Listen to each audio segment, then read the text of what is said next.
We're live. Ladies and gentlemen, welcome to the beginning of something new. I'm your co-host, Simon the Diamond, and with me, 18,724,710.1 miles away / kilometers, Bobby Gooding. Bobby, how are you doing, my friend? I'm good, man. Was that an accurate number? Yeah, that's actually the exact distance between us. I'm here in Chicago, in the United States of America. You are over in the UK. And for those of you who just stumbled upon us, who don't know anything about us, what we're doing, what we're saying, welcome.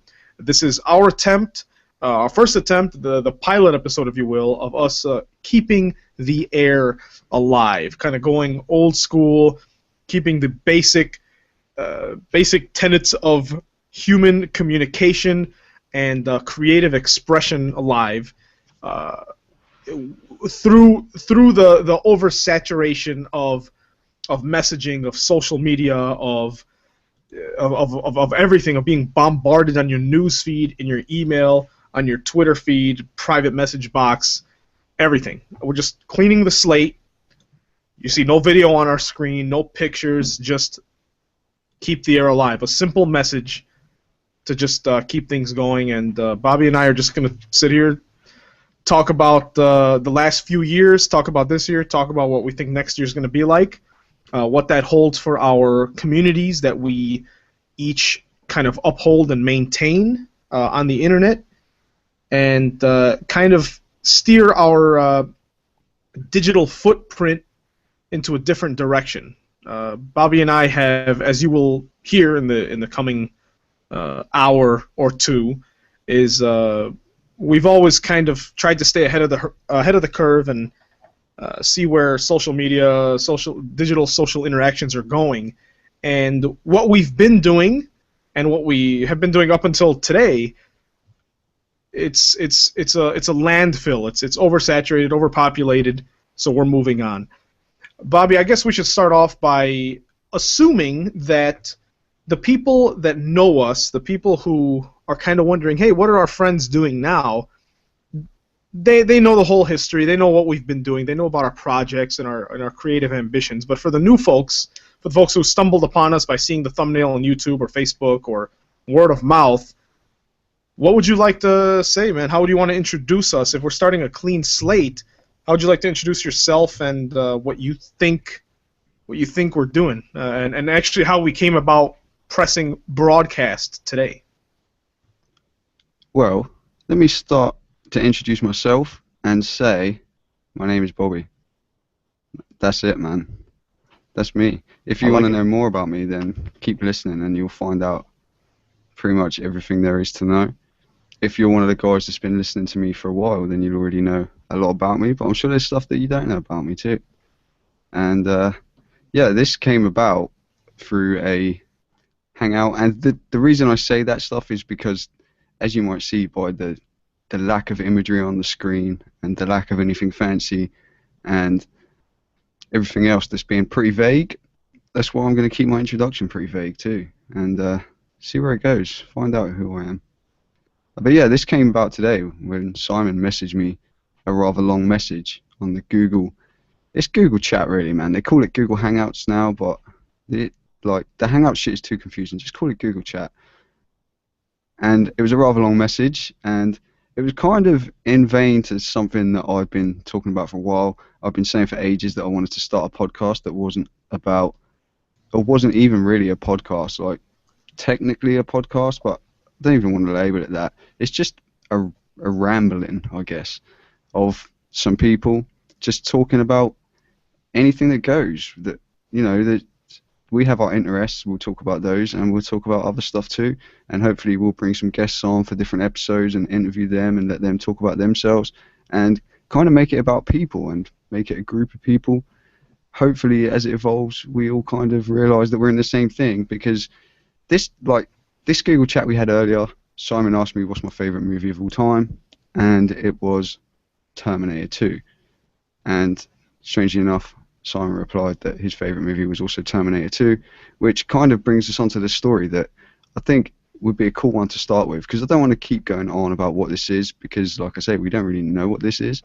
But I think it'd be cool if we start with how me and you kind of started chatting and realised that we shared so many similar interests and kind of wanted to do the same sort of thing, and how it was all kind of completely random. And to this day, when we both reveal that our favourite movie is Terminator 2, that's also a random happening that shows some kind of common thing between us, even though we are 872 bajillion miles, whatever it was you just said, man. Right. So I think that's a good place to start and see where it goes. This is what's going to happen. It's just it can go anywhere.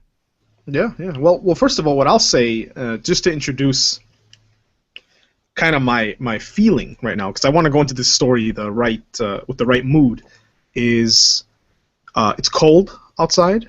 It's snowing. Cold inside. Oh, it's cold. It's snowing. I am literally in the office here by candlelight with coffee, and I've got the microphone here on the microphone stand, and I'm looking at our imagery. It's a burned piece of paper with organic writing on it. No typing. Nothing digital about it.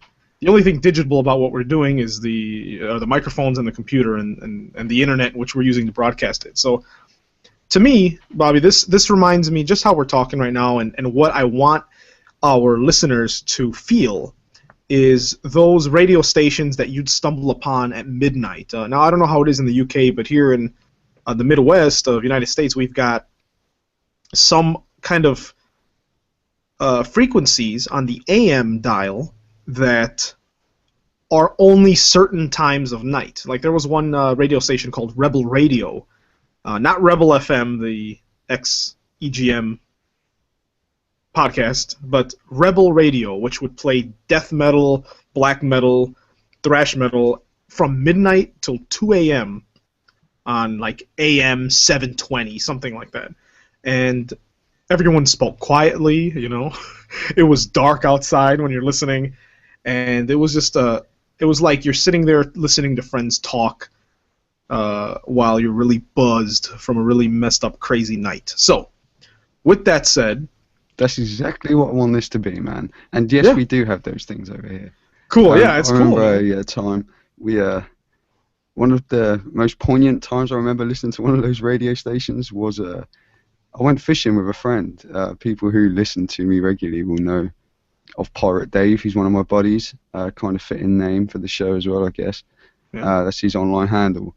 And we went out fishing, something that we used to do quite a bit. We used to go fishing for the whole night, fishing for carp, which is actually quite fun. Sitting around the lake all night, just doing pretty much nothing but sitting there and having these same kind of random conversations. But this night it was cold and it was freezing and it was like raining and it was absolutely horrible, and we just kind of decided we didn't want to be there anymore. But we didn't want to admit defeat, really. So we were like, should we just go sit in the car for a little while? It'd be a bit warmer in there. So we went and sat in the car, and we're scanning through the radio stations, and we find just one of those exact same radio stations that you're talking about, man. It's never normally there. It was just there that night. Like, we've tried to find it again since other times when we've been hanging out together, and we've never been able to find it again. But that night it was there. It was playing this terrible, terrible drum and bass music in horrible quality. But these guys were just talking over the music and in between the music, and we just sat there for like a good couple of hours just listening to these guys, just with no direction, just talking about stuff, man. And you could tell they were local guys. It was some local little setup. Like, if you travelled another mile, you probably wouldn't be able to pick it up anymore, And yeah, it was awesome, man. So yeah, we do have that kind of stuff. I love that. No, I absolutely love that, and it's simple, It's very simple, and and once again, see, this is a total tangent, and that's my fault. And we were going to tell the story of how we met, but we'll discuss that, folks. I promise. But there's something. So in this digital age now, right? And even that term is outdated, but I don't care. In this very digital age, in the age of apps, right? Not even the internet. age where our YouTube description turns our names into code. Yeah, exactly. Yeah. If you look on the YouTube description, it changed our names to, 15-digit numbers. I don't know why, but in the age where there's no longer like the World Wide Web, everything's condensed and aggregated into a very specific genre. That's the same with our interests. What's good is that if you like Scandinavian death metal, you have very tailor-made programming and very tailor-made websites just for that. If you are a 30-year-old man and you love My Little Pony, there are sites made for people like you, and that's perfectly fine. But these stations in the middle of the night, they shared that same sentiment. They said, you know what, we're going to have a radio station just for people like us, but anyone could tune in, anyone would listen, and people would listen, Bobby, with the intention of learning something new or finding out or hearing something that they haven't heard before. And there was, most importantly, there was no outlet for those listeners to go into that radio station and say, you guys suck, you guys are worthless, you guys are garbage, because everyone's opinion, if you had a microphone, people were able to say, you know what, we've got interesting stuff to say, we're doing it just for your entertainment, come on down and listen. But now in an age where everything is so tailor-made for very specific ideas and very specific genres, it's kind of like it's segmenting everyone. If you make a Call of Duty website, you're going to have Call of Duty haters going on there and talking about how those people are idiots. If you have a website about Christian rock, you're going to have people who hate Christian rock calling those people, morons. So the concept of that basic radio station, or even pirate radio, even offshore radio, where people would be outside, internationally sanctioned borders, blasting music out so people could hear it. That was just saying, hey, we are here to broadcast something that we are very passionate about. If you'd like to listen, we really think you'll enjoy it. If not, hey, there's other stuff out there for you. And that's kind of what we're doing now, Bobby. Is that, and this will go into how we met. Is that we've both been doing internet broadcasting for 4 to 7 years between the two of us. Now, you know what? Between the two of us, we've got like a good 8 years together of broadcasting. And it started back when it was a real pain to create an RSS feed and have iTunes accept it. And back when YouTube videos literally had a 10-minute limit, I'm sure you remember that, Bob. And there wasn't Twitch TV. Ustream was still very new, and there were still many hurdles. So we've been doing it since back then. And my point of saying that is, we, as time has passed and those markets and those industries have become more and more oversaturated, we've had to kind of laser focus in and more and more and more and more. And now, once again, for those of you who don't know us, we also do we have run a community. Bobby, you created this community years ago, laser focused on a certain type of person that plays a certain type of games. And we said, you know what? We're going to control this tiny community, and it's a very tailor-made community to do exactly what we are interested in. And that way that'll detract people that aren't sharing our same interests. After a certain amount of time, you go, well, even within that little ecosystem, you're going to have people that still don't like the direction that it's going and want more or want less of something. And at a certain point, you say, you know what? I just want to share what I enjoy. Yeah, exactly, man. And what I enjoy isn't that one specific type of PC games. Because there's plenty of other stuff too. And that's why for so long I've been saying it. And the other interesting thing is that back all those years ago, when I first came across you and you were broadcasting live on the internet, it was in a very similar vein to this exact thing that we're doing now. Yeah. And so here, let's start with that story, okay? And of course, hello everyone in the chat, hello everyone that's listening. We got Actually, two. We have the Gamesmen, the hosts of the Gamesmen. We have both show. of the games. Both. We have 100% of the Gamesmen on here. So welcome, Gary Levor in the chat says, not sure where this is going, and like you said, neither are we. And this is just us expressing ourselves. Let's see what happens. So Bobby, back in 2007, I bought a Xbox 360. Right, I had actually been out of gaming for a few years because I was in my very early 20s. I had been working a lot, and I just didn't catch up on the new systems. You know, I didn't have a PS3 and I didn't have a 360 yet. So finally, time that I was just getting back into gaming and PC gaming. Same thing with you, right? Yeah, you know, and that's when. Like when you're like 21 or something, like you don't want to be playing games, man. You're just out there, like. Yeah, absolutely. Raising hell.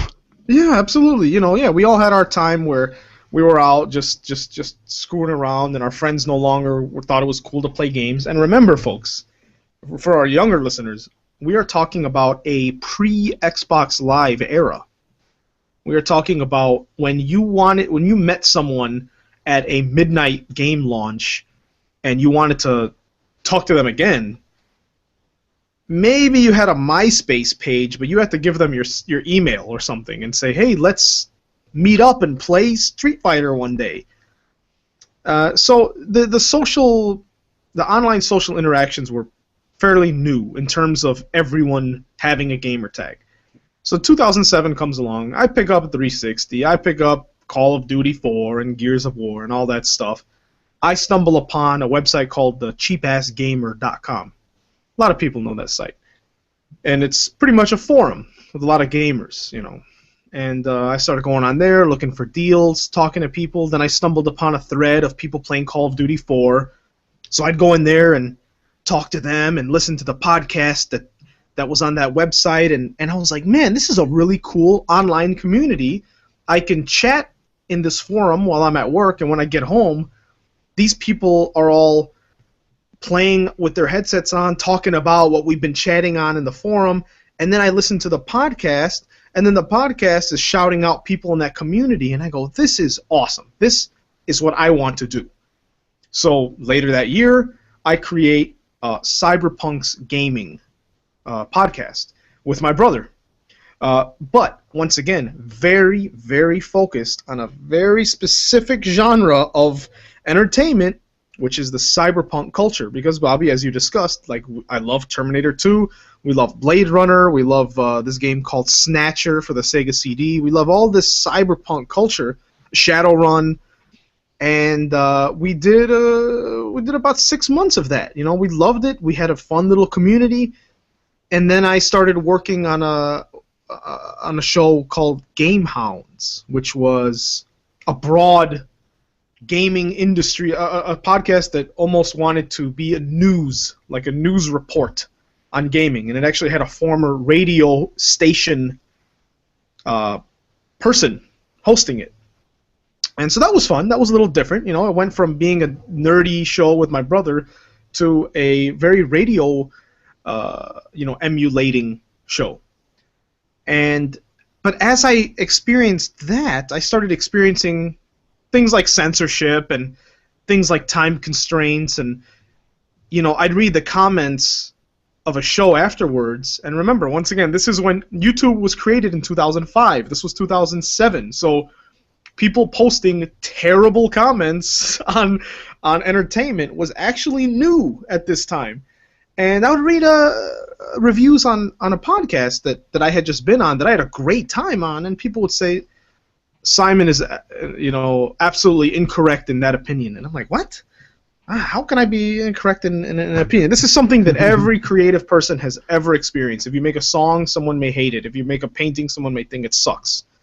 And I started to see more and more in that, and I started to see very conservative views of people. Like I'd make a sex joke, and someone would be like, it was all fun, and it was a fun show until Simon made that dirty joke.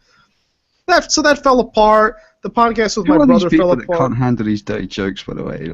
I don't, dude. There was exactly. Well, the point being that show had a different demographic. They weren't people I would hang out with in real life, and that's not saying they were bad people. They're saying that these are people who had kids and families, and that wasn't. They were not my audience.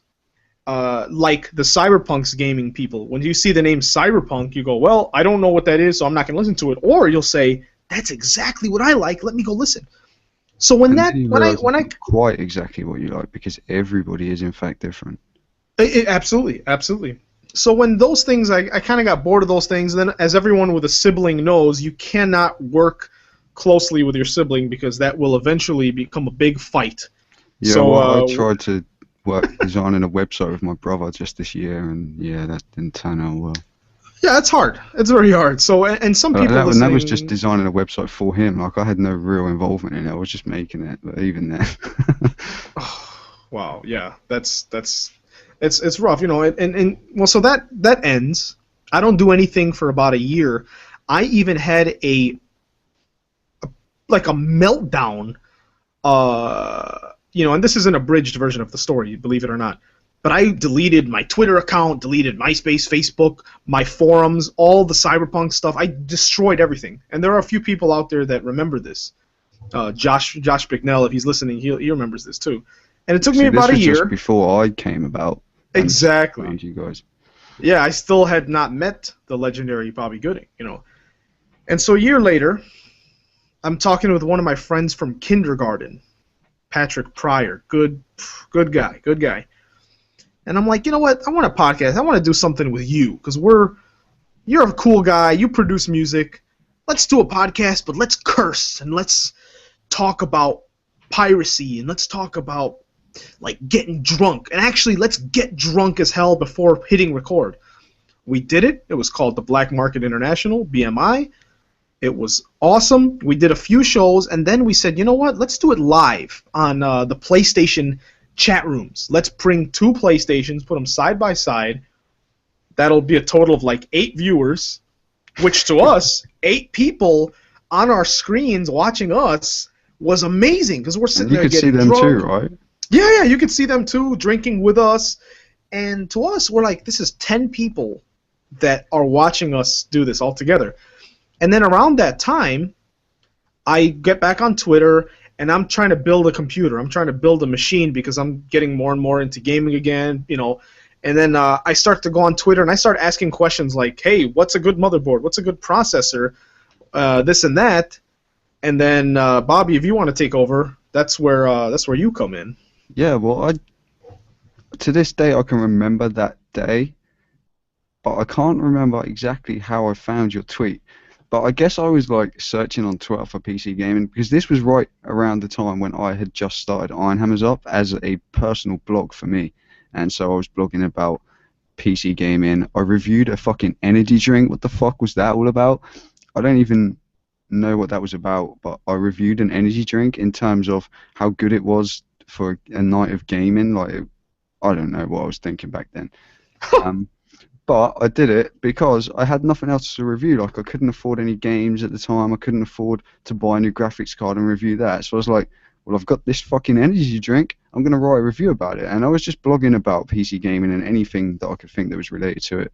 And so I was on Twitter searching for PC gaming, I guess, and I found your tweet and I replied to it. I was trying to reach out and engage the other PC gamers, targeting that exact search term of PC gamer.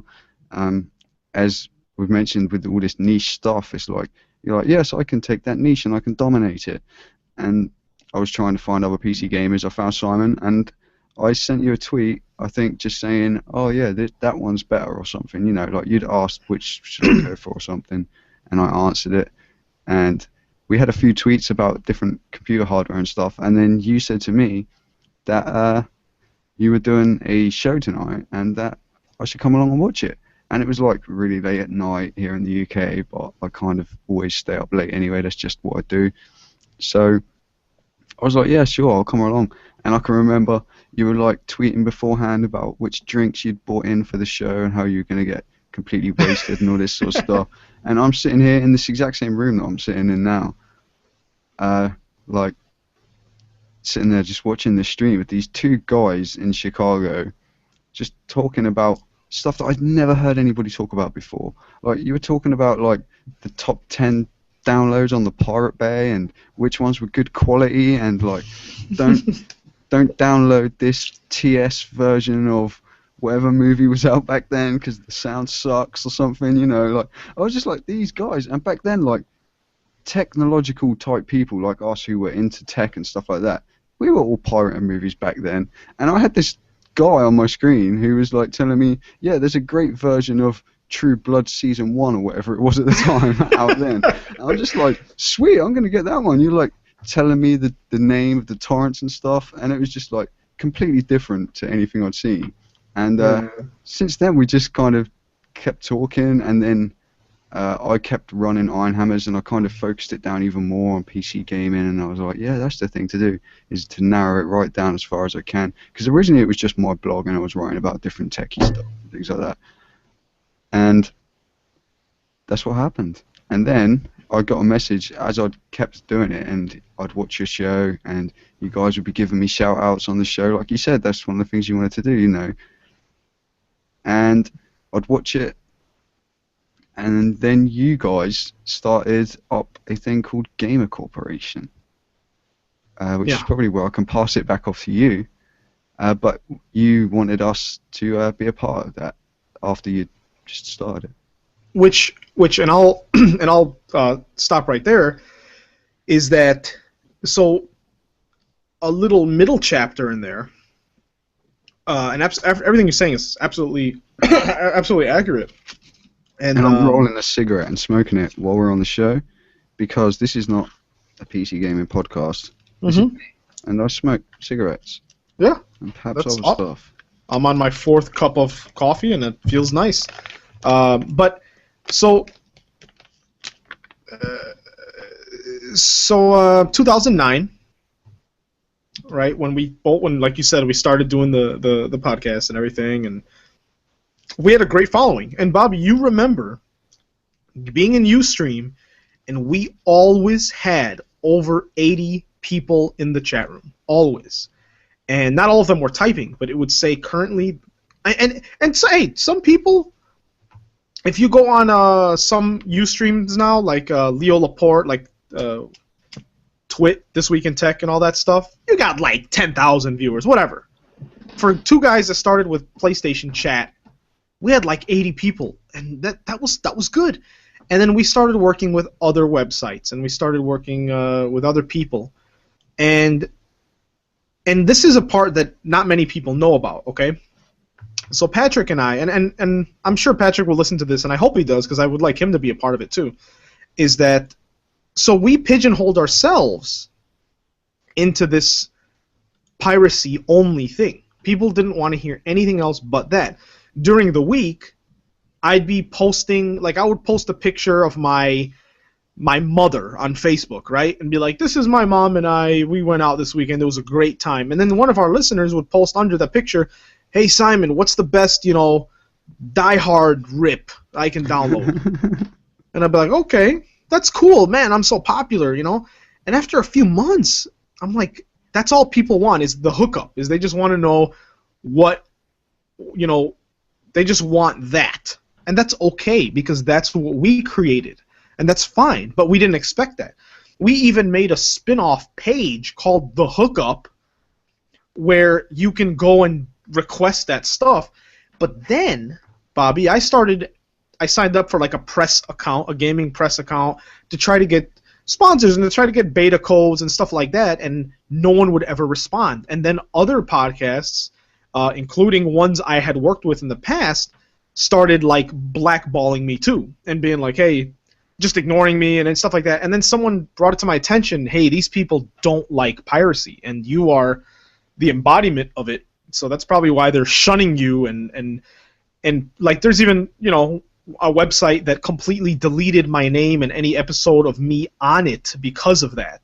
And that's fine, but the point being, I was like, wow, look what happened. Like, now people only want that from us. So when Patrick had a family issue and had to leave the state for about 2 months, I wasn't going to do a show without him, right? Because it was just him and I.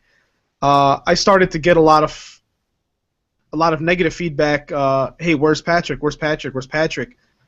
And I'm like, man, that kind of hurts, right? That kind of hurts remember when even asking you, where's Patrick?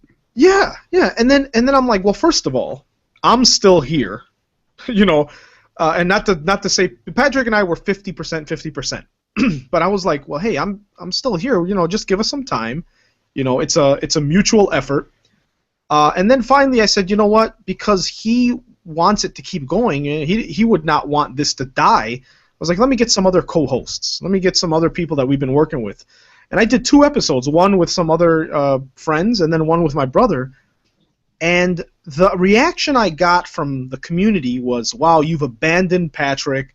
You've abandoned all the ideals. And because it was just me running the show for a few months, I started to talk about movies, and I started to talk about video games and PC gaming and metal music and things like that. Things that, since my co-host wasn't there, I had to kind of take it into my own hands and keep it interesting, right? I wasn't just going to talk about piracy anymore. I wanted to expand on it.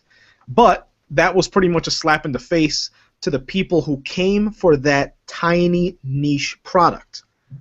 So BMI, once again, because that's my personality, is I burn and I destroy something when I don't feel like it's going my way. Like I will destroy, and rather than fix, I will destroy it.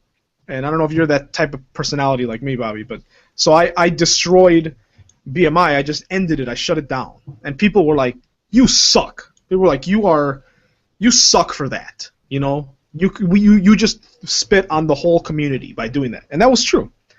And about 6 months later is when I said, okay, this is what I want to do. I want to take all these great shows and have one screen, a website with just a screen on it, and all these shows will stream live broadcasting like a real television station. I want it to be the world's first 24/7 video game channel, not that G4 crap, but a real one, like with real podcasts. So it was Iron Hammers. I asked you, Bobby, I said, hey, and we'll get into that one. Yeah, and a whole other story came from that one about me yeah, frantically trying to get a microphone to record it with. which I want you to tell that story in one moment. I just want to set it up so that people know the pressure that was on you. So I say, okay, guys, look, I'm going to have my own show called Gaming Industry Live, which I will get developers and other podcast hosts, and it'll be me with a guest every week. I thought it was an awesome idea. I'll have Iron Hammers. I'll have the Gamesman. The Gamesman was there. I don't know if the Gamesman was. Maybe not right at the start. No, you had PS like. Oh yeah. The Gamesman, PS Nerds, yeah, a few shows. Couch Mercenaries, a lot of good guys. But you had never podcasted before. So now I'm going to turn it over to Bobby and let you know what the conversation, because I remember the email thread where you're like, well, I've never shown my face on video before. So Bobby, what was going on through your head? I set up all this big dream, this big plan. What did you feel at that point, and how'd you set it all up? Well, I'd obviously been chatting with you for a while anyway, and watching all your stuff, and I'd been up to that point just doing written content on Iron Hammers, and that was all I'd ever done was written stuff. And then you messaged me saying, so do you want to do a show on Gamer Corporation? And because I'd been speaking with you, I'd already kind of mingled with a few of these other podcast guys and stuff as well, and we'd been chatting, and like you said, everyone was some cool guys, and I was like, yeah, I'll do that. And I was like, but I don't know how the fuck I would do it. I don't have anything I need to do it, and I don't know what I'll say, and it'll probably be awkward as anything. Like, now I'm pretty comfortable sitting in front of a camera and a microphone and just talking about any subject that comes to mind. But back then, like, I didn't have a clue what to do, what to say, how to make it all work, how to stream on Ustream. Like, I'd never imagined that before. So I was like, right, what do I need? I need a microphone. I need somebody else to do it with me, because I can't just do it by myself. So I reached out to my buddy Jason, who some of you will probably remember if you've been following me for that long. And at the time, he was writing gaming content for a local lifestyle magazine, which was called Mad Dog Magazine. It doesn't exist anymore, but it was a local print magazine that was, I I believe it was given away free. Like they would go round and drop them off at different places, like pubs or music shops or different things like that, and you'd be able to take them for free, and it was all funded by advertising. So he was doing that already, and I'd been friends with him for a while, even during that crazy 20-year-old period of not playing games. We were good friends back then too. So we'd known each other for a while, and I was like, you're into this game and stuff too, you know, and being kind of critical about it or whatever. Do you want to do a podcast with me? And he was like, yeah, sure.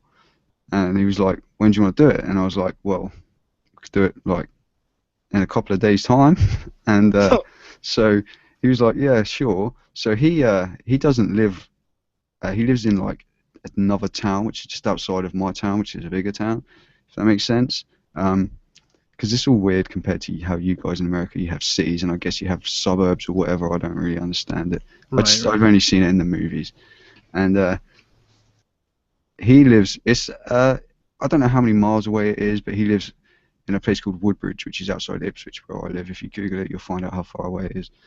And so he had to like somehow get here. So he has to get this bus down to Ipswich to my house to come and do this podcast, because back then there was like, we didn't have no clue. Like, you could do a podcast over Skype. Like, how does that work, man? Like, do you know what I mean? Like, no one had even really, hadn't seen anybody doing that yet. Like, all podcasts seem to be recorded in the same room. So I go online, I order this small little Behringer mixer, which I still got today, which is what you're listening to me through now. And it came with a microphone, and it has like 4 tracks that you can mix together. It has little adjustments and stuff. And I bought a second microphone to go with it, and a couple of desktop microphone stands. And then they didn't get delivered the next day, and then the day after that was a weekend, which was when we were supposed to be doing the podcast. So yeah, it turned into this big thing of me having to actually, luckily they lived in a town called Colchester, or I guess it's a city called Colchester, which is in the next county to me, in Essex. It's a little while drive, like 45-minute drive or something once you get going. And luckily the company that I'd ordered this stuff from happened to be based there, and the dude had taken the stuff back to his house so that I could go and pick it up from him the next day, like directly from his house and all this sort of stuff. And he threw in some extra stuff to like make it worth my while, which was pretty cool of him. Like, he upgraded the microphone to a better microphone or something like that, to make up for it, and refunded my postage. It was all good in the end. So I had to get my dad to drive me to Colchester this day to get this stuff. And this was the day that we were doing this podcast. And Jason was like on the bus to Ipswich, and I was still on my way back from Colchester with my dad with this box with a mixer and a microphone that I'd never even plugged in or tested or tried to use before. And within about 2 hours, I reckon, of me returning with all that stuff, maybe 3 or 4, we were on the Gamer Corporation Ustream channel talking about video games and PC gaming. And that first episode was audio only, I believe. We didn't have video at that time even. I didn't even have a webcam. And then it went on from there. And it developed into me and Jason on video talking. And then it was kind of a bit of a job for Jason to get down to Ipswich every single week to do it in person. And then that's when that kind of stopped. And then it all changed, and me and Dan started doing it, who's from the Gamesman, who's watching now. Hey, Dan. That's that's crazy, man. I remember that was a good feeling, man, because like, it was a Sunday, I think about 12 o'clock or 1 o'clock, right? Or for you it was later. It was like 6 or 7 probably, right? Yeah, when we did the actual podcast, I think it was about 6.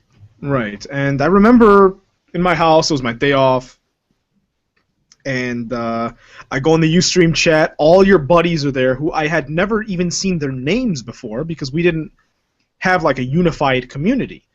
Yeah, now, and they were all like guys who live around me, like local, like actual friends and stuff too, you know.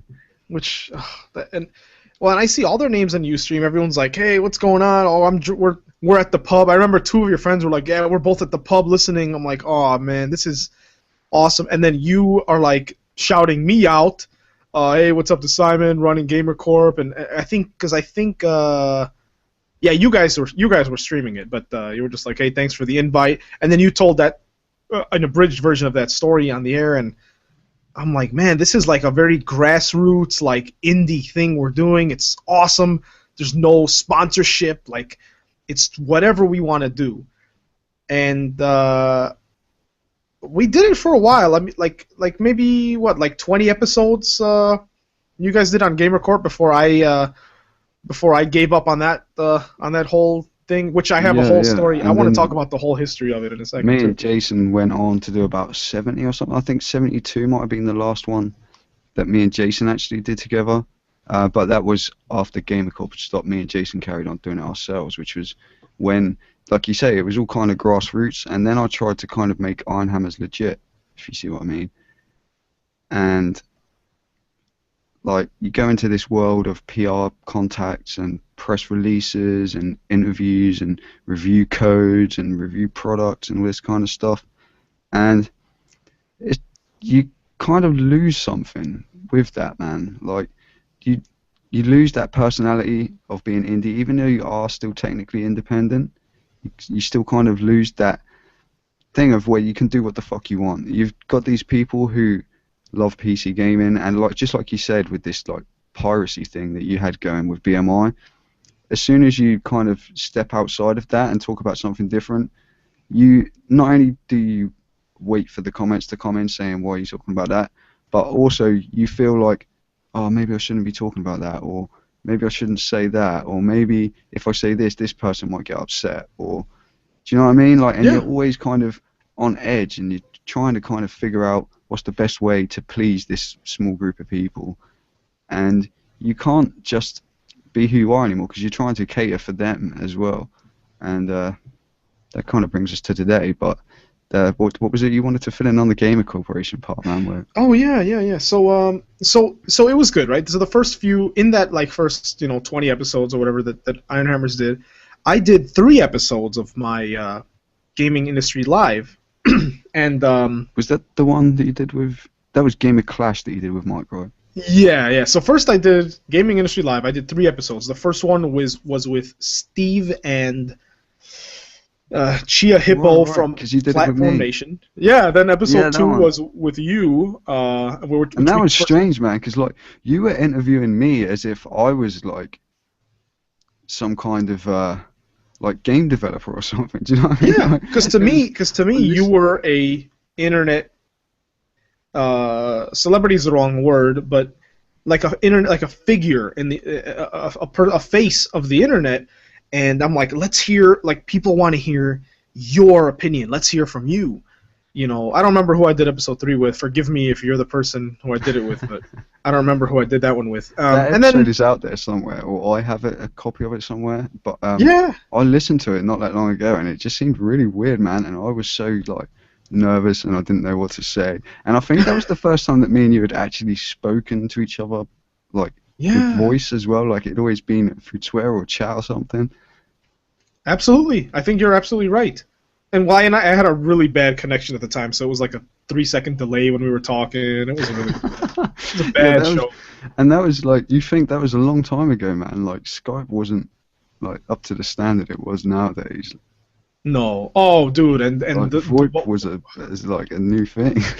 Oh man, but yeah, I remember having 2 laptops next to each other with cable. I didn't have a mixer at the time. I had cables going in and out of the microphone jacks, the line in, line out jack. Just stupid stuff to get that working. But so it got to the point where GamerCorp, you guys did your own thing. You streamed it. You had that responsibility, and you did it yourself. You opened up Ustream and you did it.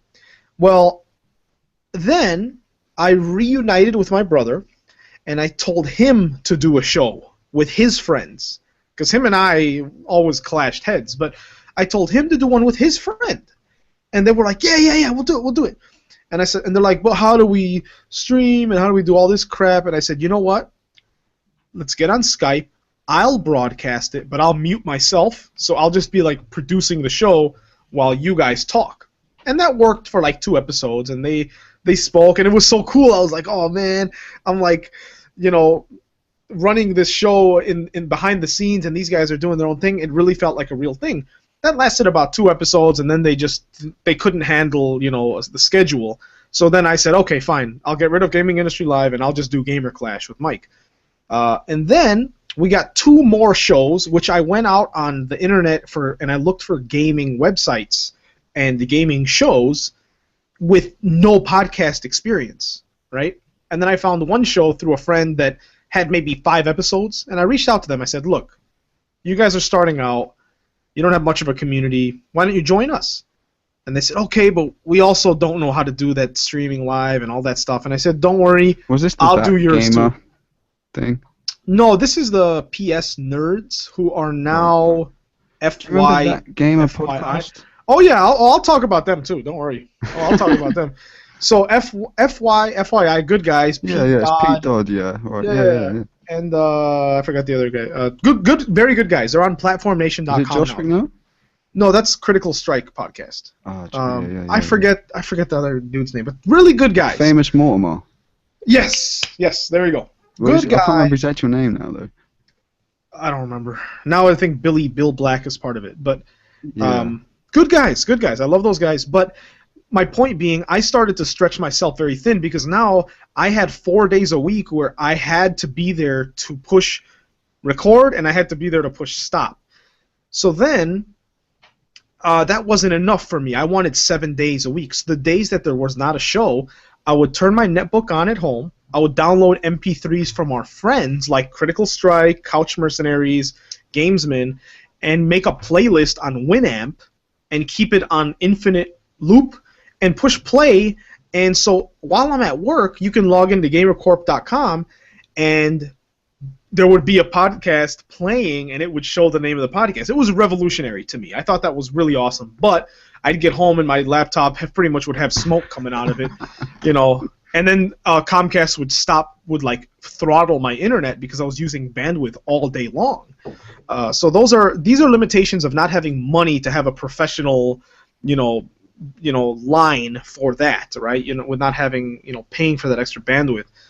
And it got to the point where once again, everything kind of got oversaturated and it was hard for people to jump on these live shows. So guys like PS Nerds, they were like, look, it's a lot of trouble, and this is not talking bad about them at all, but they were like, man, it's really hard for us to get together at the same time to do it live when there's only like 5 or 6 people viewing it. And I said, I totally understand. They said, you know what, we got an offer from Platform Nation.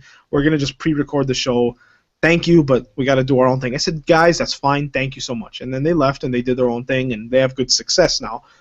And then I reached out to these other guys that never had a show. They had an up-and-coming thing. It was That Gamer podcast, it's called. And I was talking to them, and they're like, man, that sounds great. We'd love to be a part of this. And it was great. And I told Steve at the Gamesman, I told all the guys, I got this really awesome crew. They got a show called That Gamer Podcast. Really cool guys. And they did like 2 or 3 episodes with us. And I told them the whole plan. I told them the plan. I said, this is a hub of all these shows and on the main page you will have like a video player. And I told them everything that GamerCorp was and I wanted it to be.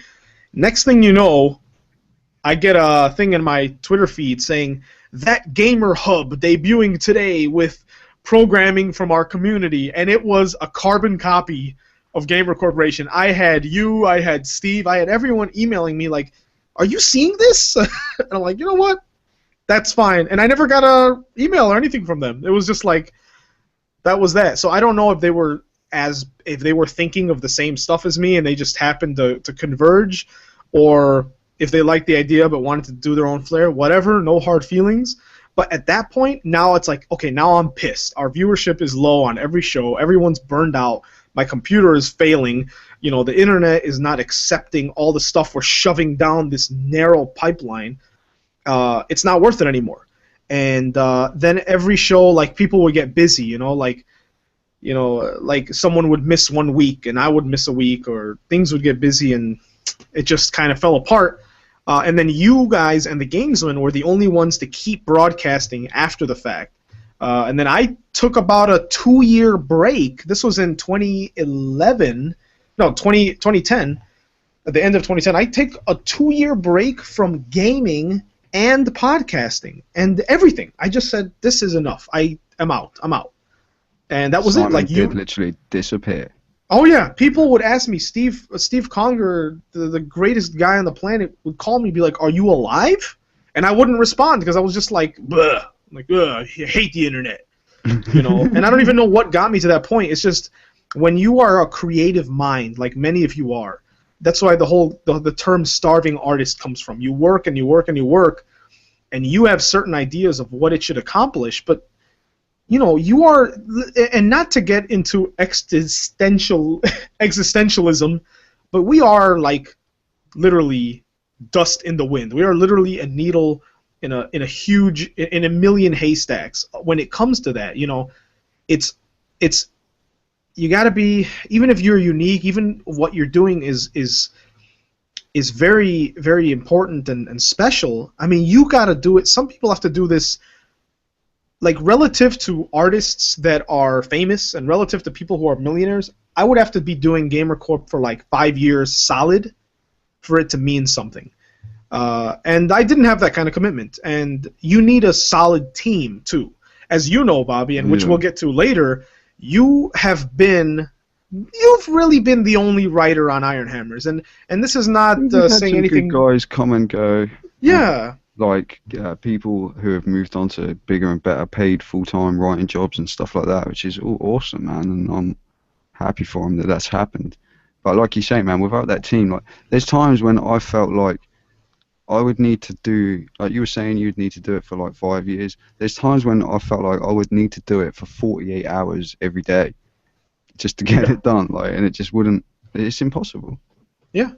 Yeah, and well, and you know, and Gary in the chat room and Dan know this too, is you record a show, and you want to edit it, and you have technical difficulties, or you edit it for 3 hours and then your computer crashes and deletes it, and you say, you know what, I'm not gonna sleep tonight because I have to put this on the website tomorrow morning, and I'm not gonna sleep. I'm gonna go to work like a zombie because I need to edit this. Put the stupid music in there, put it on the stupid RSS feed so that the 10 people who are going to ask me, where's the show, won't have to ask me that question, and they'll have it in their iPad, you know, or their iPod, you know. And that's commitment. That's because we really appreciate every single person that listens. I mean, if someone emails me or Twitter and says, good show, just good show, no punctuation, no capitalization, just good show, I'll be like, oh man, that will make my day. That will freaking make my day. When you got guys like Fodder, you know, gifting me a full price retail game and saying, hey, thanks for everything you do. Wow. That's the guy's giving money on Patreon, like just straight up saying, yeah, here's $15 or whatever. You know, like, it's just amazing. Yeah, because they don't have to listen to us. Like, there are millions of other freaking shows. But these people have spent 2 hours of their life listening and enjoying us, and that means a lot. So, you know, that's where that commitment comes from, is that we want to get that done. We want to say, and then you get that pressure, Bobby, of, do I shut this website down and disappoint everyone who's been coming to it? You know, and just say no to like 4 years or whatever it was that I've been doing it for as well, man. It's not just shutting it down for other people. It's like, I've done so much of this, like, I can't just stop now. I have to keep doing it. Yeah. No, man, it's, well, that, and I would say, so GamerCorp stops, you do Iron Hammers for like another 2 years with Jason Mann, Dan comes around, you guys put some solid work together, you reach pretty much the pinnacle of video production, because you had awesome overlays, it was a really nice, it looked like a TV show. Doing a podcast with video live was like, because I've never done a podcast that wasn't live, because I started with you saying, yeah, come on Gamer Corporation on Ustream and do it. So I did it live the very first time, and I've never done one that isn't, unless I've been doing it on somebody else's podcast where I've like guested on that, then sometimes, yeah, sure. But my own podcast that I've made and put out there, I've always done it live every single time. And now I can't remember what I was about to say. Well, that you ended up spending time producing the video on a pre-recorded show, right? Oh no, we did that live too, man. Like I figured out how to stream live onto Twitch TV with two webcams. So I would do a Skype video call with Dan, and I would use like screen grab type software to capture the little part of Skype that had Dan's video, and then I would put my webcam into alongside Dan's webcam, and I'd put an overlay over the top of it so it looked neat, so that the images looked the same size and everything, and we could change the overlay to say what episode it was and all that kind of stuff.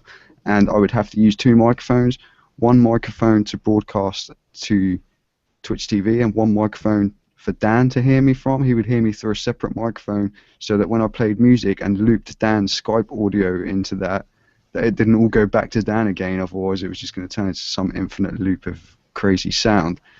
So yeah, even those, I was doing those video ones live too. What a nightmare! Like that's a nightmare, man. And I'll tell you what, people now don't have to worry about that because everything's all built in. Yeah, well, most of that now. You know. Like, it's easy as anything. If you want to stream a video game with your webcam up and you want to be able to talk and be able to hear the game sound at the same time and all that kind of stuff, you just download XSplit or OBS or something and just pretty much press play. Well, dude, what Google Hangouts does now, you know, you have 10 people and it switches to their face when they talk.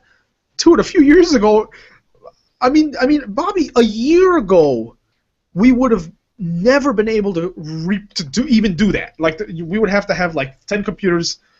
I don't know what the hell, how we would. Yeah, and I would have had to have a like dedicated person to switch the button to each camera every time Dan starts talking, to switch it to his camera. Or I would have to try and do that myself, which I would inevitably forget every time, and you'd be watching Dan just sitting there looking at me while I'm talking, so you just see Dan and hear me.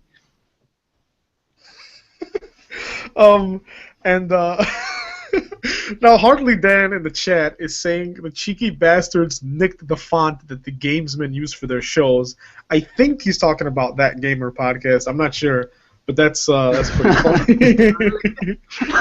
that like futuristic thing, but okay, so you were doubting like whether they just happen to have the same idea, but when they take the same font, come on. But, well, so look, anyone that's listened this far, 56 minutes in, yes, Bobby and I have taken years and years, but now we've converged at an intersection and are admitting that we are wounded and defeated ex-podcast hosts, and that this is what we want to do now. So I guess we should say it now that it's the hour point before we talk. So first of all, Bobby, I like reminiscing and I like talking about stories. This is very fun for me, and I hope people enjoy hearing how we've come to this point. And I guess I'll say I still would like to keep the Iron Hammers community alive, but we're just going to limit what that is at this point. What do you think about that? Yeah, man, I agree. I think Iron Hammers is going to stay there. It will still be there. I can't kill it, man. It's my baby. Mm-hmm. But just similar to how it's been lately, really, with mainly YouTube videos of me looking at a game or looking at a product or something, and a podcast every now and again, like not every week probably, I don't know.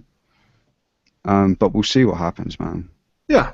But it'll happen. It'll be there, and we'll still be hanging around, and we'll still be playing games, and we'll still be talking about games. And even on this thing, like, I'm sure video games are going to come into it, like they have many times already today. Yeah. And like I say, like these people that you were talking about who have like helped us out and like been kind enough to even donate money and stuff like that, like hopefully they've been hanging around for so long and listening to us and watching us because of us. Hopefully, not just because of PC gaming. So I'm hoping that those guys will stick around with this new thing too, whatever this new thing is. Yeah. It's us no, absolutely. talking. And that's I my like phone, see? Look. Who is it? Going all the way. It's an email. It's probably an email to say there's new activity on your YouTube video. Oh, let's see what it is. Nicked the font that the gamesmen use for their shows. Just to Gary. There's another Gary. one. Should I put this thing on silent or what?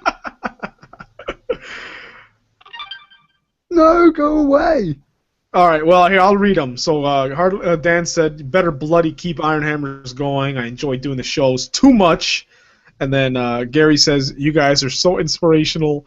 Tear rolls down face. Thank you, sir. Thank you.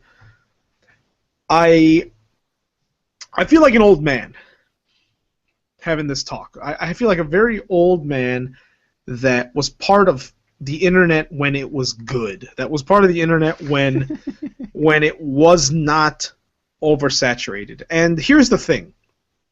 Here's the thing, right? I hate what one would call a contrarian. Like my brother, okay?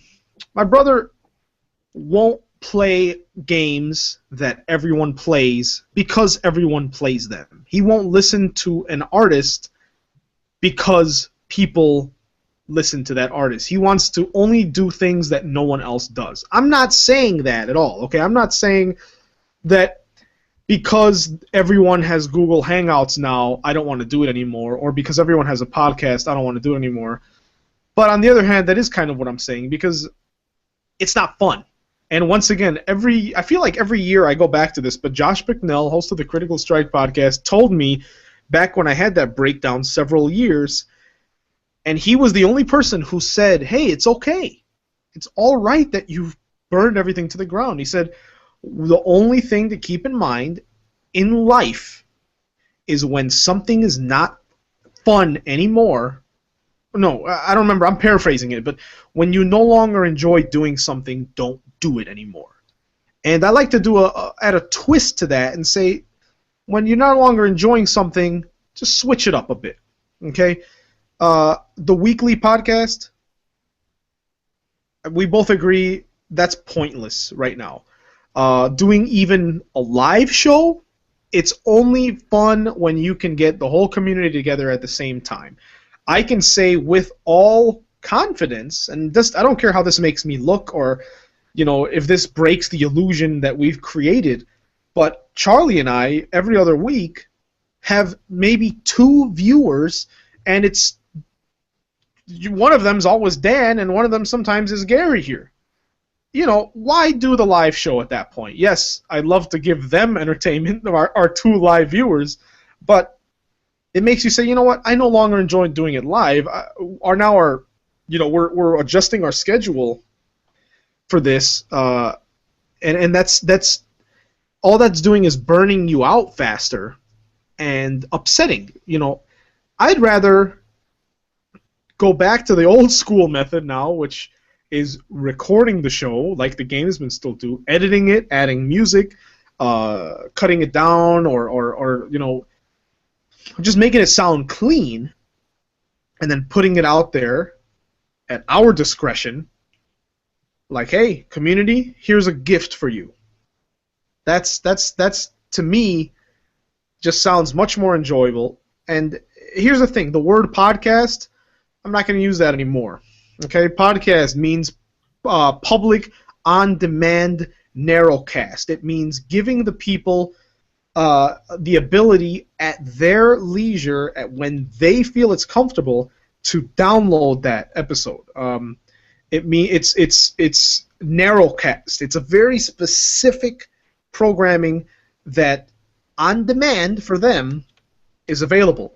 Everything is that now. Everything. Because this society is so attention deficit disorder riddled, no one can watch a video for more than 2 minutes without closing it and moving on to the next one. No one can listen to a podcast past the first 30 seconds. That's why, as you know, the first 10 seconds of anything I record is the most exciting, because I need to get people in. I need to say, hey, this is going to be a fun show. Hang around.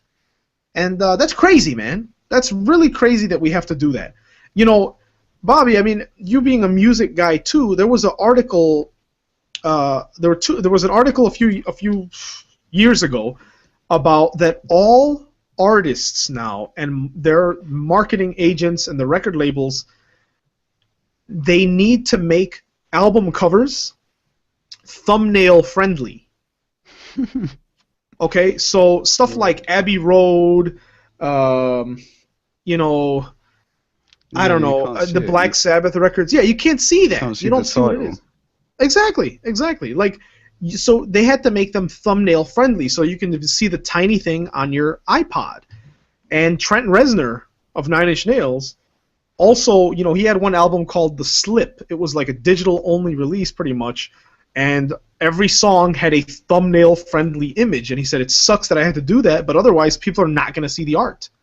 And once again, that's having to cater to us being just lazy, and this is just an analogy, but us just being lazy, fat slobs mentally, right? We're mentally lazy, fat slobs that if something isn't served to us on a platter in a tiny, bite-sized format, we don't want it.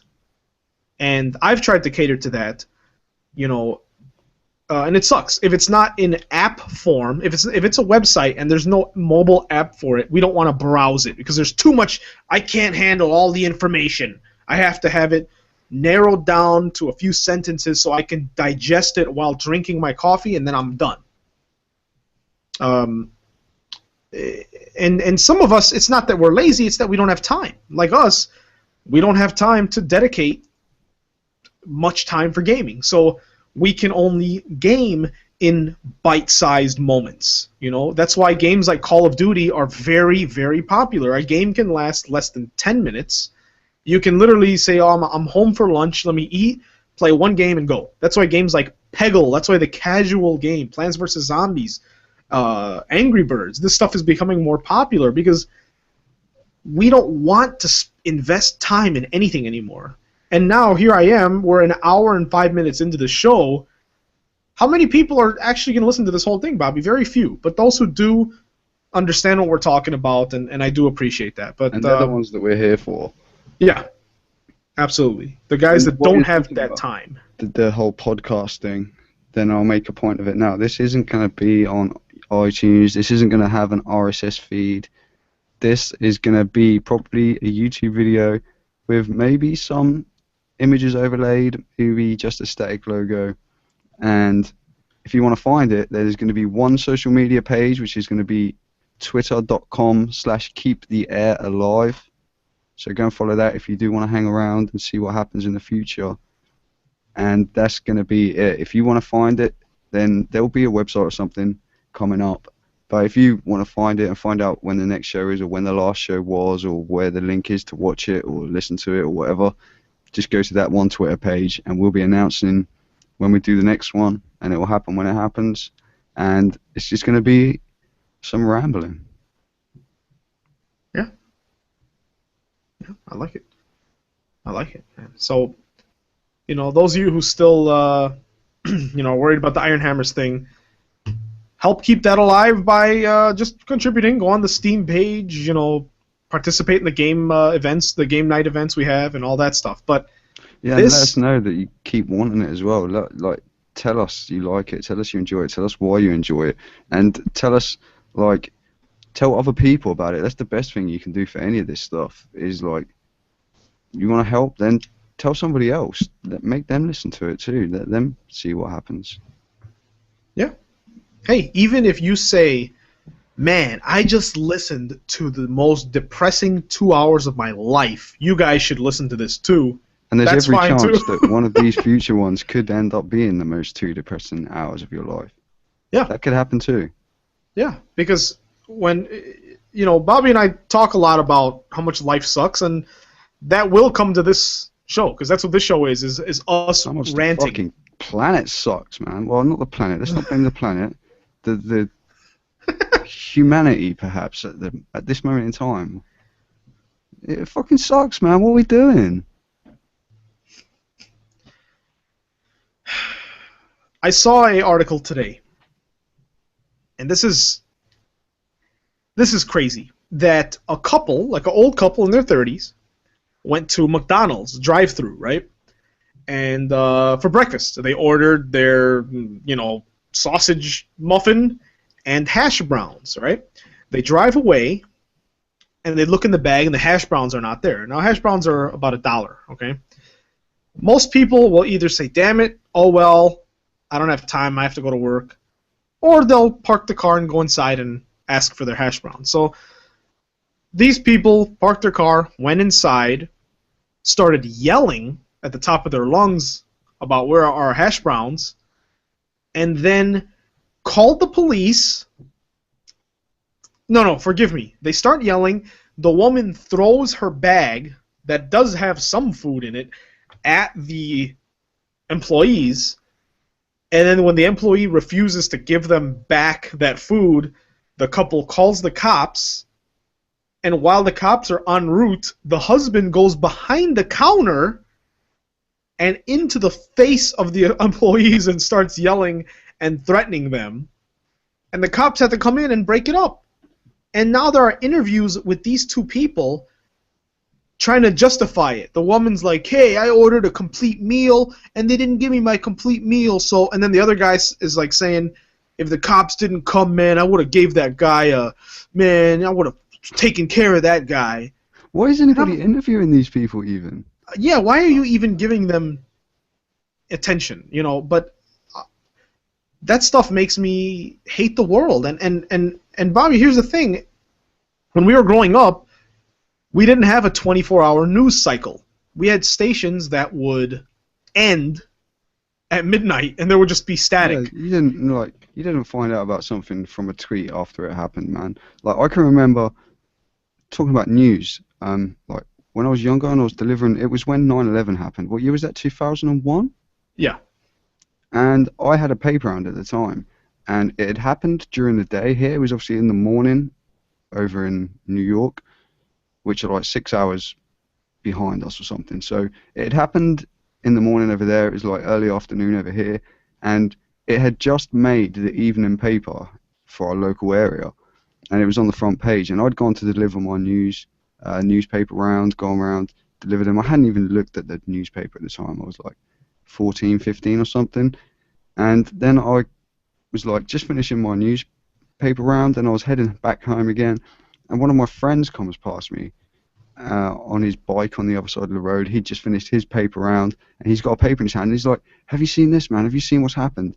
And he's like going, World War III is going to start and all this kind of stuff. Because back then, like, we didn't really know what happened, but there was just these two buildings on fire. Like, America's just been fucked, basically, as far as what we could see it from our angle. But I've read this small little story that they'd like slapped onto the front page of the newspaper just before it went out, and there was nothing else you could find out until the next day. And then I had to go to my girlfriend at the time's house, and to find out anything more, I had to actually go there. I had to turn the TV on. I had to wait for the news to come on and to go to that topic or whatever, you know. And that's how it used to be, man. Like, you didn't just go on Twitter, and nowadays you hear about stuff without even trying to find out more about it. Like, it's just all just there. But why, like you say, the thing that makes you make the world with those people going into the fucking McDonald's or whatever, the thing that makes me hate the world about that is the fact that not only is somebody going out and interviewing them and putting it out there, is that the reason they're going and interviewing them and putting it out there is because everybody wants to hear what these people are saying. Like, listen to somebody else. There's got to be somebody out there with something better to say than some person that's gone and shouting at McDonald's, who could have, by the way, just said, excuse me, you forgot my hash browns, and been back out of there probably with hash browns maybe twice as many as a good compliment. And do you know what I mean? Yeah. Yeah. And while we're on the topic of articles that I saw that you've seen today, I saw one today. I've just brought it back up on my screen here. It's called the 23 Most Agonizing Middle-Class Problems of 2013. And I know that it's kind of comedic and stuff, like the whole first world problems and all that kind of shit. But these are like actual tweets, and they're just ridiculous, man. Like, am I the only person who gets to the supermarket and has to sit in the car for 20 minutes gathering the strength to go in? That's one of the tweets. And like, one of them is, my horse just ate my favourite boots. And I can go down the list. My juice shop is closed. Where else can I get a green juice in Soho? Oh, God. It's just, these are real tweets that people have actually sent. I accidentally ordered 3 bags of ground fair trade organic coffee instead of 3 bags of whole bean fair trade organic coffee. Fuck my life. Fuck your life. You got 3 bags of fucking coffee. I couldn't even have a coffee tonight because I haven't got any. Fuck you, man. Well, it's People give it a yeah. platform, like I don't know. And that's what it is, man. Is that like, look, here's the thing. Everyone has absolutely everyone has that microphone. Everyone has that platform now. You know, what I said back, in my first podcast with my brother was that, that was the time where arcades were dying, right? In the United States, there are literally a handful of arcades left where you can go play with another human being. And we used to talk about back then, if you were like a little kid and you went to an arcade and you were playing against one and they beat you, and there was like a big high school kid that just beat you in Street Fighter, would you call him the N-word? Would you call him the F-word? And would you tell him no, about because you're about to bury your penis into his mother's vagina? Yeah, you would die if you did. You would get murdered. And you would never want to go to that arcade ever again, just in case he's there. Well, and that's a microcosm of the world right now, because there are people. I mean, here's the thing, right? I live in the United States. Our credo, our motto is free speech, right? Supposedly. So, of course, I should be saying everyone should be entitled to voice their opinion and all that. Yes, of course, that's true. But there are no checks and balances. There are no consequences to voicing your opinion. When the whole free speech thing was invented, it was, yes, free speech, but you never know how people around you are going to react. Now everyone has the anonymous face and can say and do what they want, and that's totally fine. But that gets us back to the oversaturation of everyone having a platform. Why should you listen to Bobby and Simon when you've got Ray William Johnson and Jenna Marbles and Smosh and people TV. on the news interviewing Rage McDonald's customers? Exactly. Surely you would rather be listening to this, right? So, like I said, it brings me to the point of, well, why am I doing it? Like, why the hell am I wasting my time? Because why should people listen to us? And I'll tell you why. Because Bobby and I, years ago, were hooking up 3 computers to one another, because Bobby had 2 microphones just so he could record a simple show live, because we had several programs open. The same reason why kids with their dad's broken guitar and their uncle's broken drum set have the right to be on the radio as much as the kids that their parents bought them an in-home recording studio, because you work hard to get to that platform, and you deserve to have it. So, what's my point? They're the type of people that I want to bring on and be a guest on this show too. Yeah, exactly. Like, if there's an artist with a song that worked really hard to put that music together, from scratch, I would love to be on that show. On this show, if that means 5 more people will hear them, that would be great. Because I mean, Bobby, everything gets screwed up, man. I mean, you had the humble indie bundle, right? PC gaming stuff, right? Where you would donate money, and it was a humble thing, and that evolved into a store, like Kickstarter. Kickstarter was started for like the guy that lives in a cabin in Minnesota that wants to make a movie, and then you got big studios making Kickstarter accounts. So everything gets tarnished, right?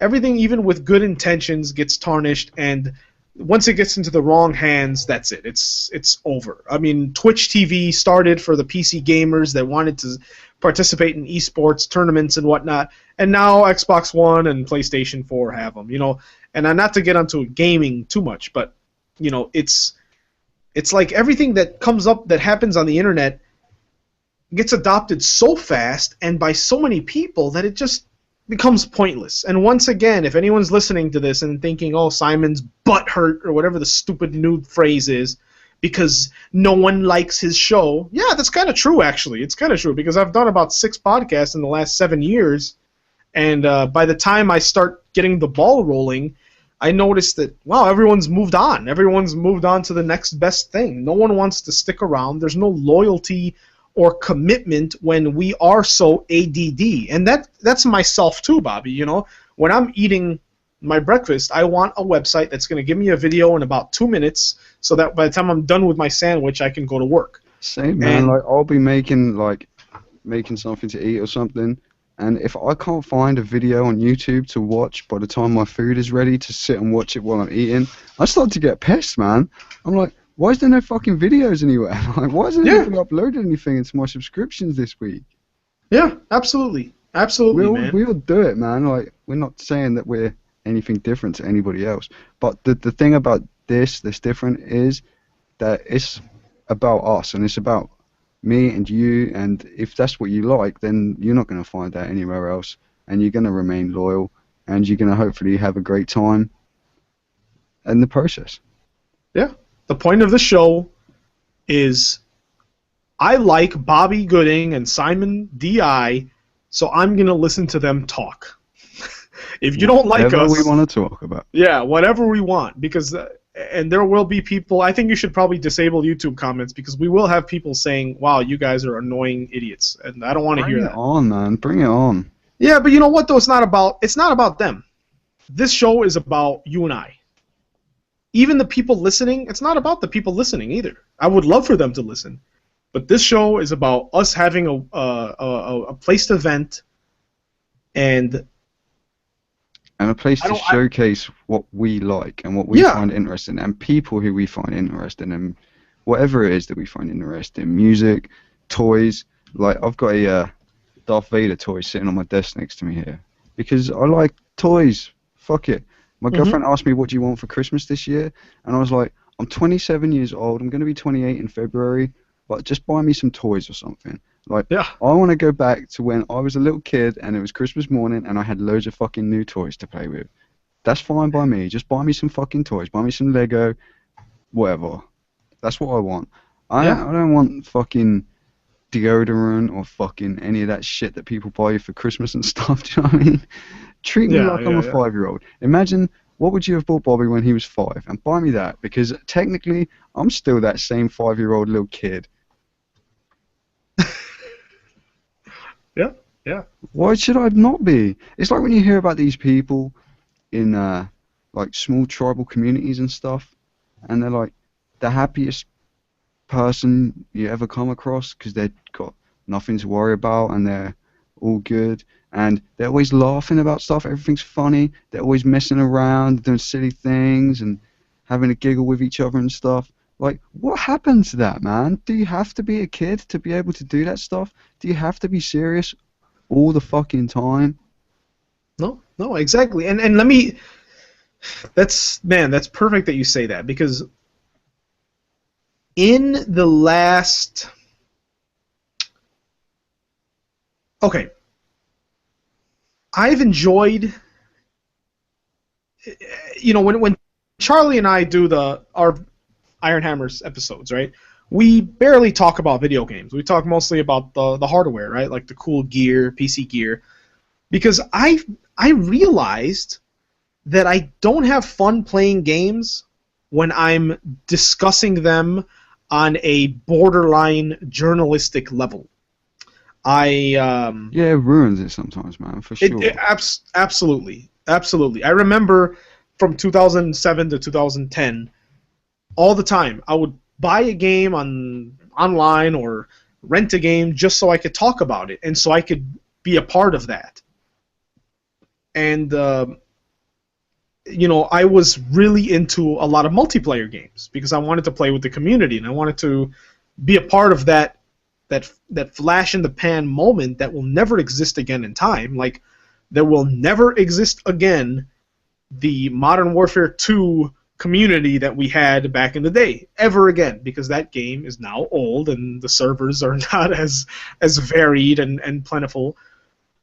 and one day they will be shut down. There will never be the same community of World of Warcraft that was back in the day. I mean, there will be different iterations of it, and it'll move on, but so I've moved away from that and tried to spend more time with single-player games or, things that are for me. I've been playing a lot of Batman, right? Single-player game, not talking about it, not sharing my achievements or screenshots or anything, just sitting there, immersing myself into that one game because it's for my entertainment. And that's why I'm saying this show that we're doing here, I don't want to know other people's opinions on my opinions. That's irrelevant to me. I want to talk about a new CD I heard or a new game I played, and I don't care what people think, because this is for you and I to talk like friends and for our other friends to listen to it. If people like it, private message me or email me or retweet us on Twitter, but if you don't like it, I don't care. This is not a journalism site. This is not I'm not a writer. I'm not a professional blogger. This is one guy that works a lot and spends a lot of time with his family and doesn't have money to do all the stuff he wants to do and is using a crappy old USB microphone and a crappy old headset to do this. And that's that. I mean, it's very simple. And I don't plan on ever making money from quote-unquote podcasting. I never plan on making money off of anything on the internet because it's a whole different road. And like you said, Bobby, once you start to monetize things, once you start to try to cater to sponsors and whatnot, you have to compromise it. And that's why some indie artists, musicians, will never make a penny because they don't want to compromise that. Some of the best artists on the planet don't have a major record label deal because of that, and their music will always be the best. The movies that are made by the guy with the one camera will always be the finest quality because there's no compromise. And I think literature is one of the last mediums that have that no boundaries mentality. You could write a book about anything and have it be as disgusting and vile and offensive as you can, and if you have the right publisher, they won't censor a word or a letter out of it. And that's what I want to do here, is that, yes, I'm censoring myself. You're not going to hear me cursing and saying terrible things because of the fear of... You can hear me saying that stuff. Yeah, which that's fine, but to me, that's not what what I want people to hear is the stuff that I want to talk about that I don't have really many people to discuss with. Bobby loves, metal and thrash metal and stuff like I do, so I want to talk to him about it on future shows. I want to discuss general life. I want to discuss financial hardships. I want this to be that. But it's a public. It's on display for the public to view or listen to if they want. But it's not open for a discussion what my opinions are, because this is not, I'm not getting paid for it, I'm not getting any compensation, I'm not getting anything for this. And hello, Josh Bicknell is in the chat. But yeah, I'm you know what, I feel good, Bobby. I mean, earlier, we were talking privately and discussing how much stuff sucks, and then I had to tell you, I had to reiterate, I'm actually in a good mood. I'm not mad. Nothing happened. Like, nothing happened that pissed me off. That's the thing.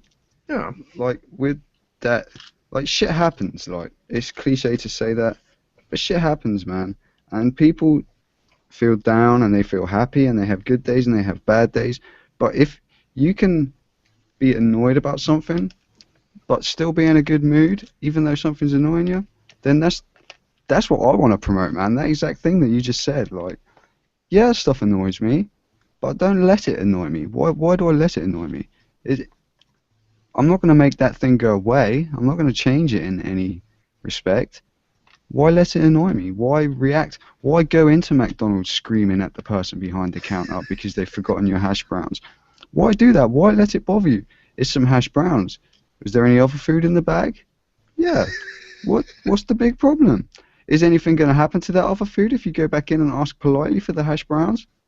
No, you're still going to have everything. It's going to be like 2 minutes later. And that's part of the problem as well, man, is everybody these days is just so keen to just do things and be on time and get there. And it's like this horrible way that everybody's been forced to do stuff. And it's like you say about the sponsors and stuff like that. Like, if you're going to let somebody sponsor something, then you need to think way more carefully about that person before you actually agree to it. And you need to, like, if for example somebody came to me now and said, oh yeah, that new thing you're doing, we would really like to sponsor it, then my questions would be, one, what do you want me to do? Because I'm not going to do anything that I wouldn't do already. And two, like, are you going to make me lie? Because I'm not going to fucking lie about shit. Like, if it's something that I think is awesome and something that I would like to see more people find out about, then yeah, sure, then maybe we can talk. But anything else, like, go away. I don't want that, because as soon as that starts stepping in any form, it just causes problems, man. And you just, it can't be like that. Like, you can't have to conform to that shit. Like, oh no, you've got a beard. Oh my god, how are you ever going to get a job if you've got a beard? Like, I was talking to my brother, man, about a job interview the other day, and he's like, yeah, we probably get you a job or something, but you might have to shave your beard. And I was like, well, I don't want the job anymore then. If that's the company that you want me to work for, then I'd rather not work for them, because that's ridiculous. If you're going to judge me over the length of my facial hair, then go fucking suck your own cock somewhere that I can't see, because I don't want anything to do with you. I don't want to talk to you. I don't want to associate with you. I don't want to do business with you. I don't want to do anything, because that should be the last thing that you consider. Yeah. No, I know. And it's just, why do you do it, you know? Like why do we do this anymore? And Josh, you know, if Josh is still listening there in the chat room, I did shout you out earlier and brought up the advice you gave me a while back about, if you don't like doing something, don't do it anymore. And that's very and here's the thing, Bobby. Let me keep one thing clear. I love what we're doing with Iron Hammers. Like, that's a very fun show, but it's just the diminishing returns of putting out so much content. So maybe our community doesn't need so much. Maybe, Bobby, our community and the communities we've been a part of in the past are so busy in life that they don't have time for all the stuff we're bombarding them with. So we just bring it back a little bit, focus it in a little closer, and that's it. Maybe our community just needs one show a month. Maybe they don't need one every week. And and if that's the case, then that's on us. And maybe that one show a month will get more views and more comments and all that stuff. And if you make a show when you don't feel like making a show, it sucks. I know it. Yeah. I finished a podcast, and I'm like, well, that was fucking shit. And didn't want to do that tonight. That sucked dick. Nobody's going to want to listen to that fucking crap. You know the feeling, man. It happens. Oh, yeah. Well, let me ask you this, man. So that was, you know, that's, I don't know. It's fun. It's so interesting, man. You know, it's so interesting. I think, I don't know what I want. You know, I don't know what I want out of any of these artistic endeavors. I don't know what I want out of any creative stuff I do. Because when I was like 18, 19, all I wanted was to be a legendary musician. Yeah, I was going to be a fucking rock star. Yeah, exactly. I don't want that now. Because you know what that tells me, Bobby, is that if I go on tour, I'd have, 50 shows around the world, and if I'm feeling sick one of those days, it doesn't matter. I have 20,000 people that paid to see me, and now, once again, you're a slave to that, and that's something you bring upon yourself. And those 20,000 people go out at that concert going like, he seemed a bit shit tonight. Yeah. Like he did on that DVD. Exactly. So it all depends. It's like, how far do you want your stuff to go? Like Josh in the chat room, right? Critical Strike podcast. Awesome, fun stuff. Really great stuff. He used to do critical music. Where I he used to just love plays. those fucking episodes, by the way. Oh, they're great. And he would just play video game music that he loved. And then after a while, he opened it up to the public and said, "Here, you guys tell me what songs to play." And I don't know if he ever stopped getting requests or what, because that's what I'm assuming, that eventually people would stop sending in music requests. Like when I did the community rig of the week on Iron Hammers, is like at first everyone said, "Oh, feature my computer on the website. I want you to show my computer." After a few times, you ask, "Hey, who wants to send it in?" People get tired. People don't want it. People don't want the same stuff anymore. I don't know what we want.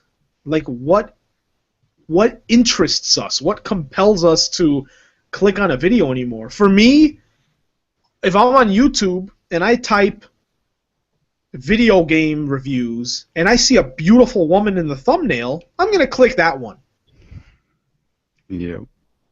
Right? I mean, because that's where my mind I goes. hate that too.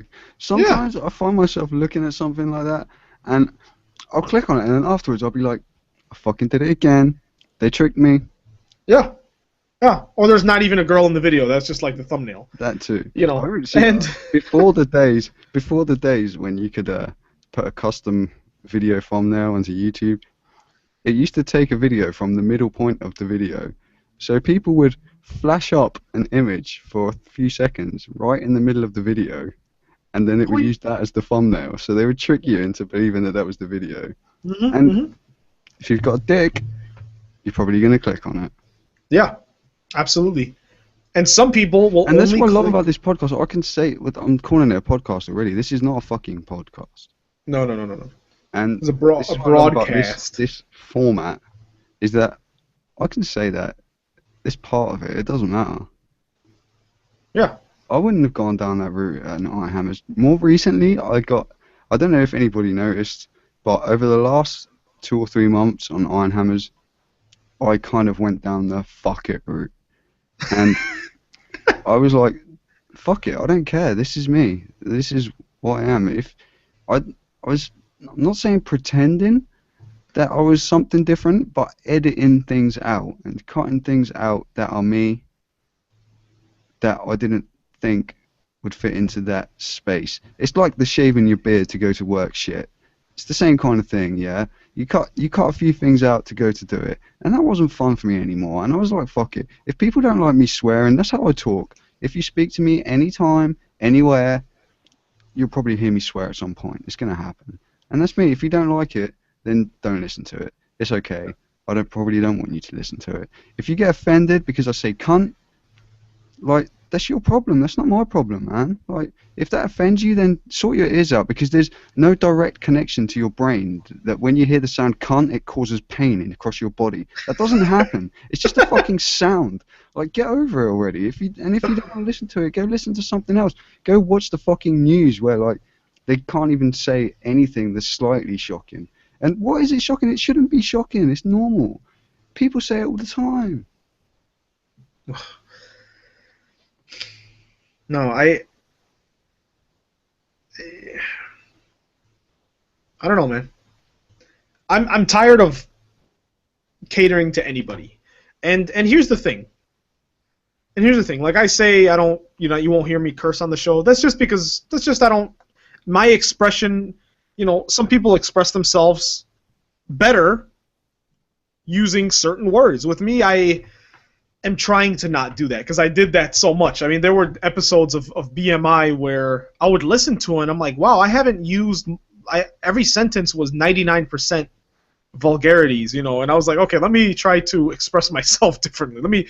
That's just my own thing. With me, I wear a tie every day to work, and that's my choice. It's not the dress code, because I want to present myself a certain way. So there's nothing, absolutely, like you said, I mean, some people, that's who they are, and that's what they want to express. That's who they want to be. But this absolutely is about us. I mean, the show should really be called Bobby Gooding and Simon Ivanov. That's it, But Keep the Air Alive is like I said, it's harkening back to a radio, like a middle of the night, unsanctioned radio broadcast that's meant for the people messed up enough or drunk enough or tired enough to be awake at that time of night that also need that. And to me, let me put it this way. If somebody is broke, if someone just broke up with their girlfriend or boyfriend, if someone's car broke down, if someone just got fired, I want you to listen to this show and feel like there are other people out there like you. And that it's okay to be going through that stuff. I mean, what do you think about that, Bobby? Yeah, man, definitely. And like when you say about other people being like you, it's kind of the whole thing is that it's amazing to me that there's me and you who are about the same age, but we've both grown up in completely different environments, however many million miles away, but yet we're still the same in many respects and different in so many others. But there's so many common things, and like you say, if somebody else can listen to this and say, oh yeah, I'm like that guy, I don't want to shave my beard, or I like to wear a suit and tie when I go to work, or I like saying cunt when I go out. See, this is one of the things that people who are listening to this can try this one. I don't know if it's your kind of humour or not, because the things that make me laugh are probably some of the worst things ever, but recently, I've just been going around and just saying cunt in front of people that you wouldn't normally say it in front of. Right? Like only that word, or just in your discussion with them? Drop it into the sentence, yeah? So, like, if you were going to say, oh, that guy, he just bumped into me, he was a dick, and you're with, like, a few work colleagues or something, or whoever, don't say that. Say, that cunt just bumped into me, man. And just purely to see their faces, because it amazes me, like I say, that particular sound wave can have such an impact upon somebody's brain and expression that they react so fondly to it. And the other thing is just to walk down the street making eye contact with people when you walk past. I find that quite fun as well. I'm crazy, man. I admit it. I'm fucking crazy. But I don't know if you've ever done it. Like you must have noticed it. I notice it all the time. If you're walking down the street and there's somebody coming towards you, and they're kind of trying not to look at you, and you're kind of trying not to look at them, and it just feels awkward. Like even though like that's the normal thing to do apparently. Like deep down inside your gut, does it not feel strange that there's another human being? Like I could be outside in my garden putting some washing on the line or doing whatever. Or this is what actually happened. I was outside and I was having a cigarette outside, and there's a fence between me and the next door neighbour's little alleyway that goes to their back garden, which is where our back doors are. And she opened her door after I came out there, right? And she was the other side of the fence. And so she opened the door and she came out and had a cigarette. And I was standing there smoking a cigarette. I knew she was there. She was standing there smoking a cigarette. She knew I was there. But nobody said anything. It was just this kind of weird, awkward... Because we couldn't see each other, because the fence was between us, it was like some strange, weird divide between our energies that was like, well, I can sense you're around, but I'm not going to really make anything of it. But you walk down the street, and you notice it now, said it. There's people walking past, and they just like... They're trying not to look at you, or they'll be looking at you, and if you look at them, they look away again, or put their head down or something. Like, so recently, I've been going along just looking at people and just making eye contact with them as I walk past and just smiling at them. And they might think I'm fucking crazy, but to see how uneasy eye contact can make somebody, like, it just amazes me. I'm amazed by it every time. I'm like, is this a real fucking place that we're, like, this can't be real, right? There's all these people who are all human beings, we're all the same species, and we're all just walking around ignoring each other. Like, that's not normal, right? If you see two cats out in the street and they bump into each other, they don't just ignore each other. There's some kind of ritual that goes on between them, and then maybe one of them backs off or one of them comes along. But we're humans, man. We could just say hello to each other or something. What's it about? I don't understand it. It just seems so not right. Like, in my stomach, I get this weird, uncomfortable feeling when this stuff happens. Absolutely, man. And you know, in my job, people walk by, my storefront, and I nod or I smile. If I make eye contact, I'm going to nod to you or I'm going to smile at you. And most people do a double take and keep walking like, oh, what does he want from me? Yeah. See, I find that hilarious. Like, it makes me giggle because I'm just like, why do they react like that? Like, what is it about either their upbringing or the conditioning of the society that we live in? What is it about that makes that weird? That shouldn't be weird, right? That should be okay. That should be normal. That should actually make you feel quite happy that another fellow human being has noticed your existence and greeted you in some way. Why should that make you feel uneasy at all? No. Here's the thing, man. This year, both of us have had really messed up times. Like, we've had a really bad year, I think. And, there have been moments where I'm having the week from hell, and I'm saying, like, real life depression. And I don't know if anyone's ever actually suffered from actual depression, but I've had moments where I'm like, you know what? I think I'm right now, like, chemicals in my body are causing me physical pain because of how unstable my feelings have been this month or whatever. And there are days where I'll go out there and I'm in the world working or driving and someone will smile at me. And that makes my day better because I'm like, wow, I'm not an invisible, piece of trash. And you hear so much about like suicidal kids or people shooting up schools and stuff, and you're like, wow, no one ever gave this person the time of day, And to me, in the last few years of doing shows like this, I've made a lot of good friendships with kids who others would consider nerds or outcasts or just people that no one would talk to. And I'm thinking, wow, I wonder if this person can express themselves outside of this message board, or I wonder if in this person's real life they actually have any friends, because they seem pretty sheltered, or they seem like this is such a great getaway for them, And like I said, if someone's having a terrible day, like the point of this is that you and I felt like crap today, and we wanted to express it. And I want, if other people feel like crap, to listen to this or our future episodes, and whenever we have them, and say, okay, I'm not, like you said, Bobby, I'm not crazy that the fact that I feel like society is crumbling, or I'm not crazy to think that people shouldn't behave this way, or anything like that. And hence the title, hence Keep the Air Alive. Keep that communication, that basic human interaction alive. And this month, actually, Bobby, I've had such a strong urge to delete all my social media profiles again. And I still might. And once again, it's not that anyone pissed me off. And so here's the thing, right?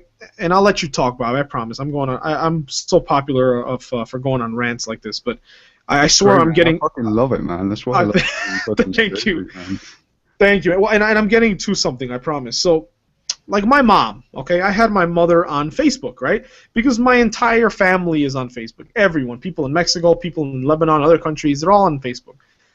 And I had my mom on there. And it got to the point where she wouldn't call me anymore. She would just send me a message on Facebook. And I wouldn't call her because, we don't live together. And, we have a great relationship, but... And then same thing with my brother. Like, I had him on Facebook, and he would feel like that's a substitute for a phone call. So I blocked both of them. If they want to see, if these people that are my actual friends in real life want to see what's going on in my life, they should do it by saying, let's have coffee and let's talk.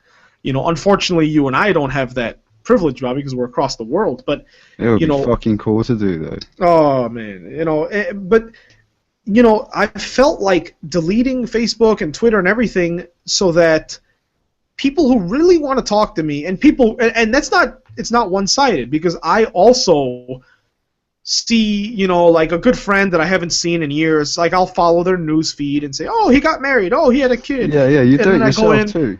yeah, and I feel like, and I'll go on there and click happy birthday, and I feel like that's a healthy substitute, but it's not. I'm cheating them out of that friendship. I'm actually not being a good friend by saying happy birthday on Facebook. That's irrelevant. It doesn't mean anything. It's just letters, ones and zeros.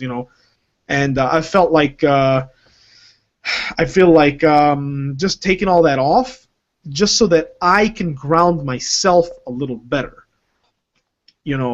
And so if that happens in the near future, guys, don't think I'm having another breakdown. It's that I'm actually trying to improve my quality of life.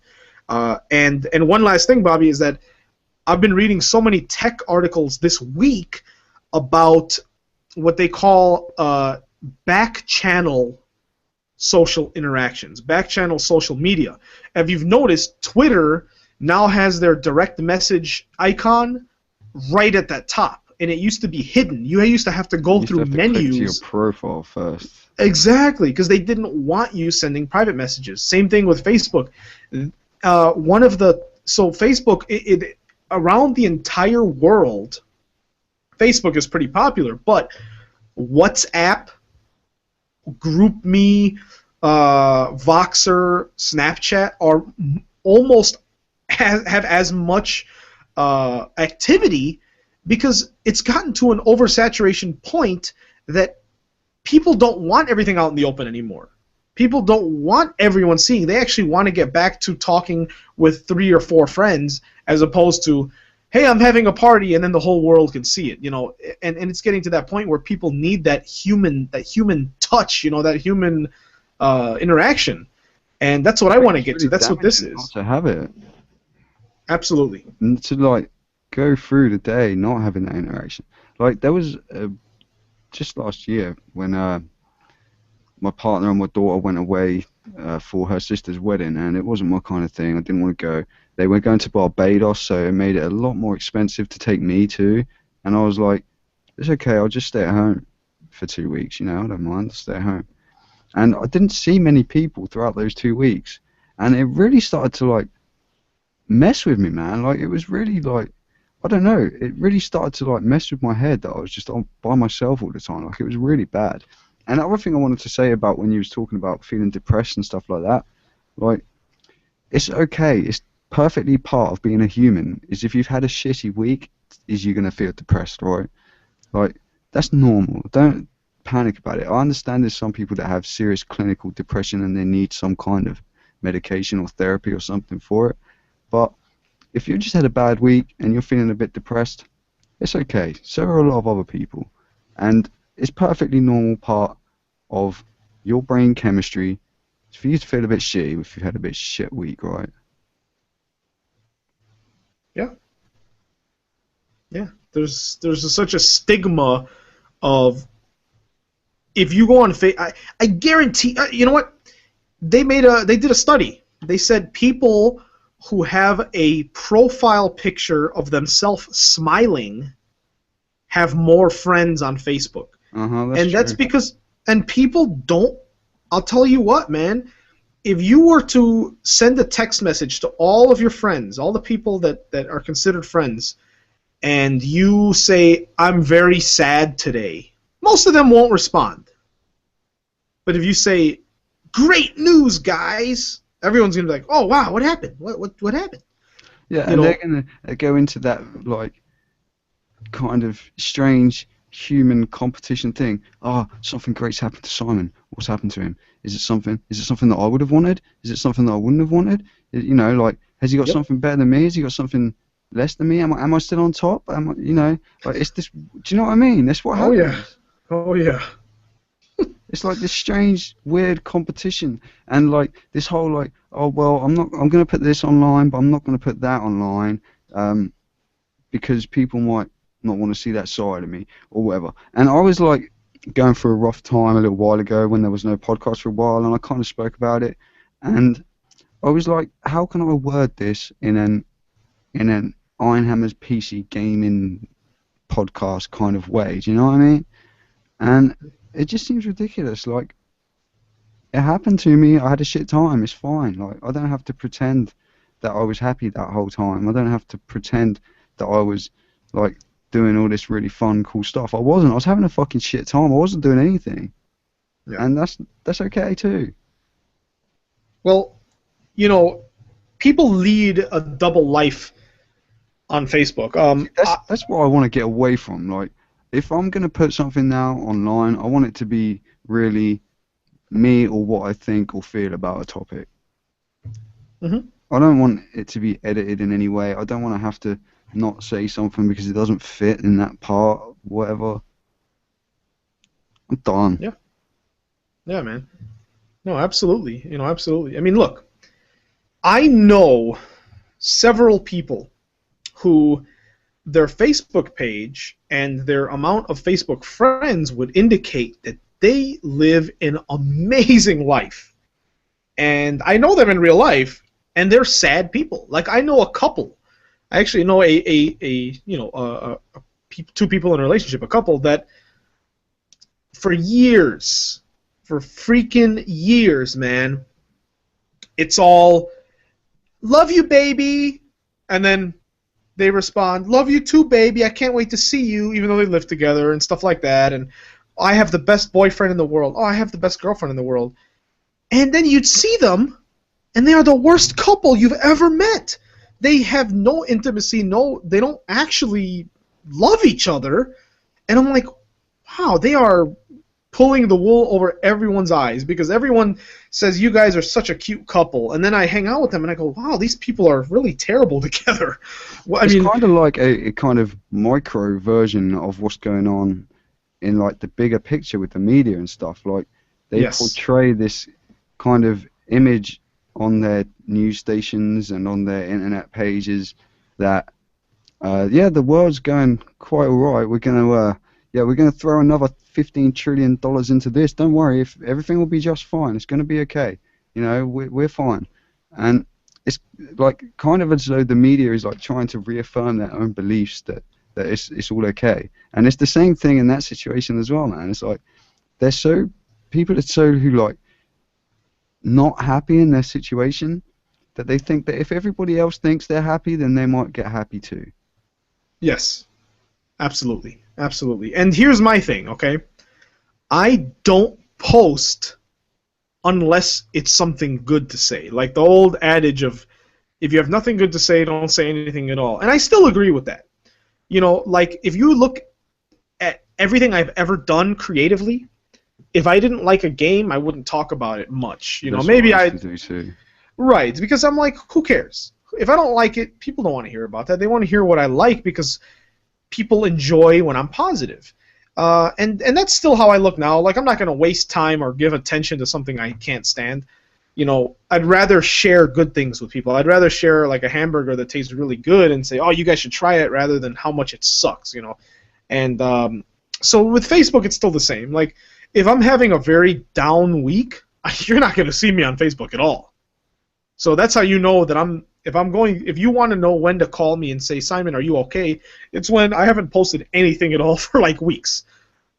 Because I'm not going to go on there and say, life is great when I'm having a terrible week, because that's lying. And I'm also not going to omit things. I'm not going to say, I had a great day, even though I had a terrible day, but it was a fun, 2 hours that I had at a movie. I'm not going to omit those things either. I just choose to not share. I'm not going to go to a party if I'm having a terrible day, because I don't want that to rub off on anyone. We've all had a party where you're like, why did that guy even show up? He's in a terrible mood, and I don't want to be that guy. This right now, Keep the Air Alive, is the party where you get your closest friends together at the end of the year and you say, man, it's been a crappy year. Let's just everyone come over, let's have some drinks, and just talk about what a messed up life it's been for us. That's what this is. That's another thing that doesn't happen enough now, man. Like, No. people, like, it's like people need a reason. Like, it would used to be just like, yeah, do you want to come over? We'll hang out, do whatever, have a chat. That's what we'll do. But now it's like, yeah, do you want to come over? And it's like, oh, well, what are we going to do? Or is there a movie or something? Or is there some sporting event that we can base it all around? It's almost like you need some kind of excuse just to go and see a friend. Like, and I admit I've done it myself too. It's not just, I'm not saying that I don't do this and this is what everyone else does. I do it too, man. There's people that I should see way more often, but I don't, unless there's something happening. There's like an excuse to go and do it. And I'm going to try and fix that. I'm going to try and see people. And I like what you say about calling people too, man. Like when you used to just call people just to see how they were doing, like, you know what I mean? Like, oh yeah, yeah. You used to do that all the time. Like, if I wasn't doing anything, just call somebody up and be like, yeah, hey, how's it going? Kind of like this podcast, you know. It's not a podcast, Bobby. Yeah, Kind of it's like all right. this thing, and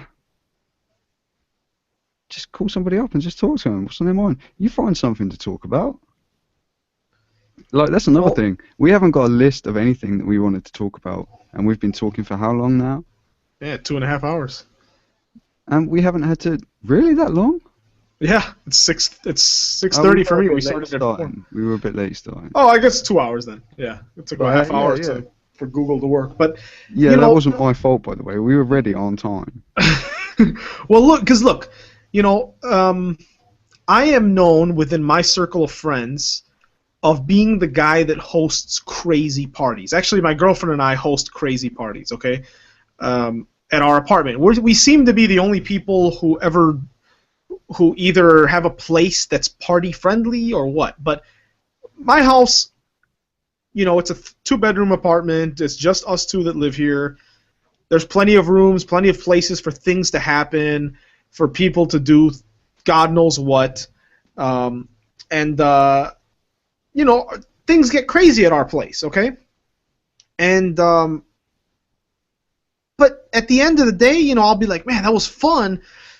But, man, I didn't have time to talk to my friends who came here just to see me.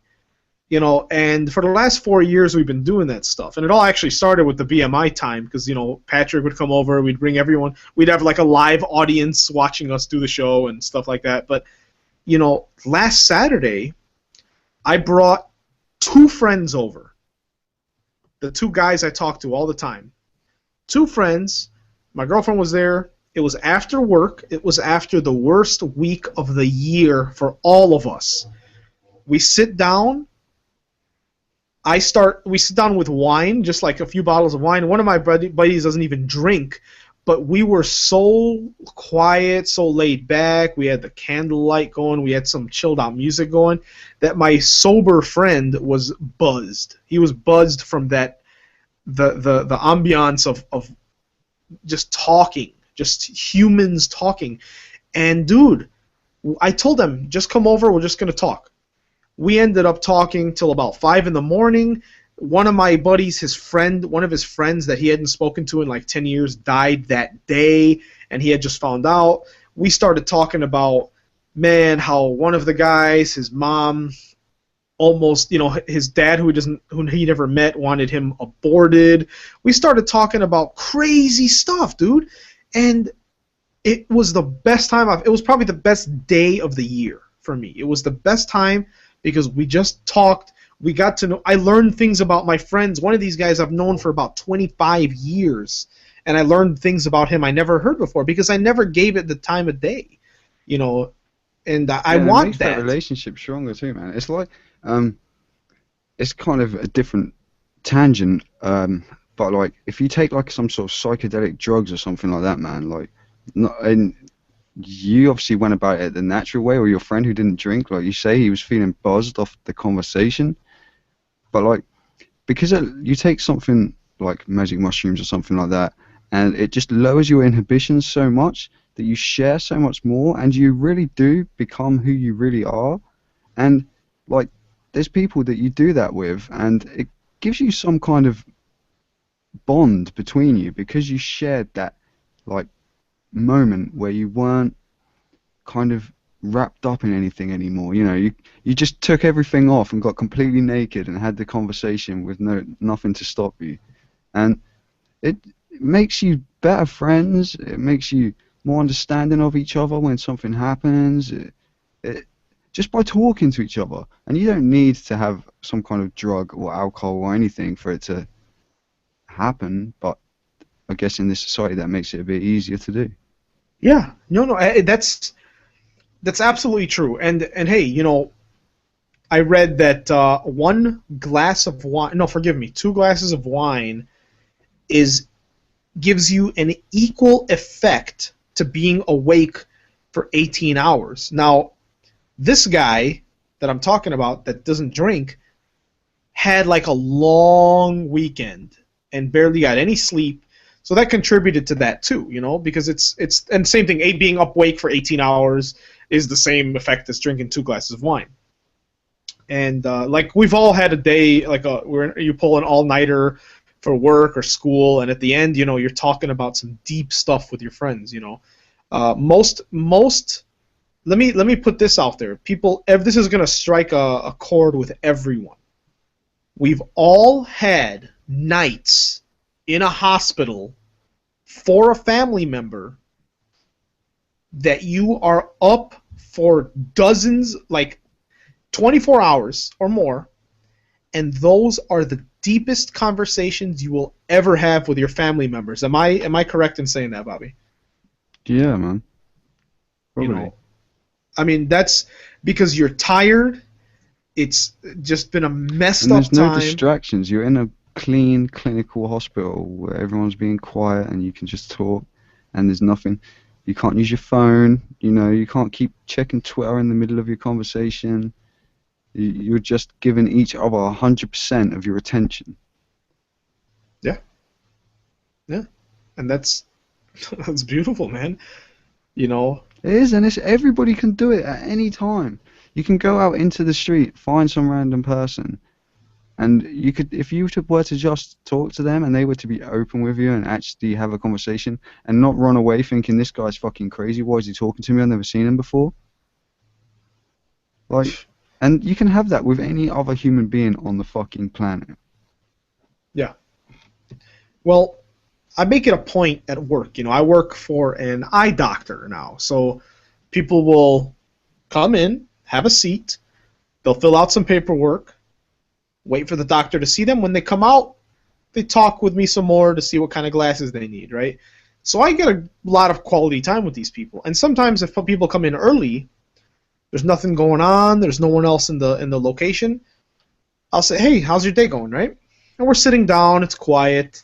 And most people, since it's a medical environment, will be like, you know what, you know, my kid's in the hospital, and they divulge a little more information than if you were, you know, at a grocery store, right? Because they're sitting there, they have to be there, you know, they've already given you all this personal information, and I'll be like, hey, you're safe here, you're comfortable, let's talk. And a lot of times, Bobby, like the other day, someone said, hey, sorry, I'm going to be late. My son had heart surgery yesterday, so I've been running late. When she got in, I'm sitting there, I'm like, hey, I hope everything's okay, right? And we had a great connection. And I guarantee she did not expect to have someone to lean a shoulder on out in the world, outside of her family, outside of the hospital. And it feels very good to do that, man. Even if you work like at a Starbucks, and you're serving someone their coffee, and you have about 15 seconds of interaction, if you're like, hey, man, what a cold day it was. What a cold day out there, right? And someone says, oh, man, yeah, my car broke down. And you go, oh, my God, you know, I hope everything's okay, you know. Just that human, like, let people know that you're a human being, too. And let me put this, Bobby, let me put it this way. I love the idea. This is what's messed up. I love the idea that we are quickly becoming machines, okay? I love the Samsung Galaxy Watch. I love Google Glass. I can't wait for the day when somebody says, here's some robotic legs. They'll make you run way faster. Would you like them? And I'm going to be like, fucking cut them off. Exactly. And that's what's messed up, Bobby, is that I love that stuff. I love social media. I love that what we're doing right now would be impossible without the internet. But on the other hand, you need to keep that in balance. Like, I love the fact that at one day that our lives will probably last longer than our ancestors, because we will have more artificial parts in our bodies keeping us alive. But we need to still keep in touch with that human element. And I'm not saying unplug, because it's impossible. If I were to unplug completely from social media, I will never talk to my family in Mexico or in Lebanon or in Cyprus or in Russia. Well, I'm not going to call them and not see their pictures of their kids and stuff. I need to be, that's necessary for my life. I need a smartphone, because if my car breaks down and I don't know where I am, I'd like to have Google Maps so I can find my way back home. These are necessities, but you have to balance it with occasionally, come on, once a month, have a beer with your friends or have a coffee with your friends. I mean, Josh Bicknell here in the chat room, Gary Lever, these guys live on the East Coast of the United States. I've been meaning to meet these guys for years, and they're closer friends than most of my real life friends, because we've shared so much, so many emotions and all that stuff. And like, you are a closer friend to me than most people I physically know, but we're separated. Exactly, man. Like, and I've never met you in real life, and I've known you solely through the internet. I've never communicated with you any other way than the internet, I don't think, apart from receiving a pizza. That was something physical. When you sent me a pizza that time, that was the closest I come to physically meeting you. Was a pizza that had been physically paid for with your credit card or something. That was as close as it came. But the other week, when I was having a shitty time, and you were like, "Oh, how's it going? How you been?" and all that, like, I was way more comfortable talking to you about it and telling you how bad I'd been having it lately than what I would have been telling loads of other people that I've known for years and years and years in real life. Like, I wouldn't even want to share that with them. Like, I don't even see them that often anymore and all that kind of stuff. So, yeah, the internet is awesome, man. Yeah. But, like you say, that it's still a human interaction, I guess. And it's me and you talking to each other, like, genuinely, you're like, how's your day been? And you actually genuinely want to know, how has my day been? Do you know what I mean? Like, yeah. It's like these fake people who, like, they don't even seem like real people anymore. Like, it's not like they're not really humans anymore or something. Like, there's something missing that they just seem to have let be buried by something else. It's distractions. I mean, I was at the theater last night. I haven't been to the theater in a few months because I've been so, in financial troubles.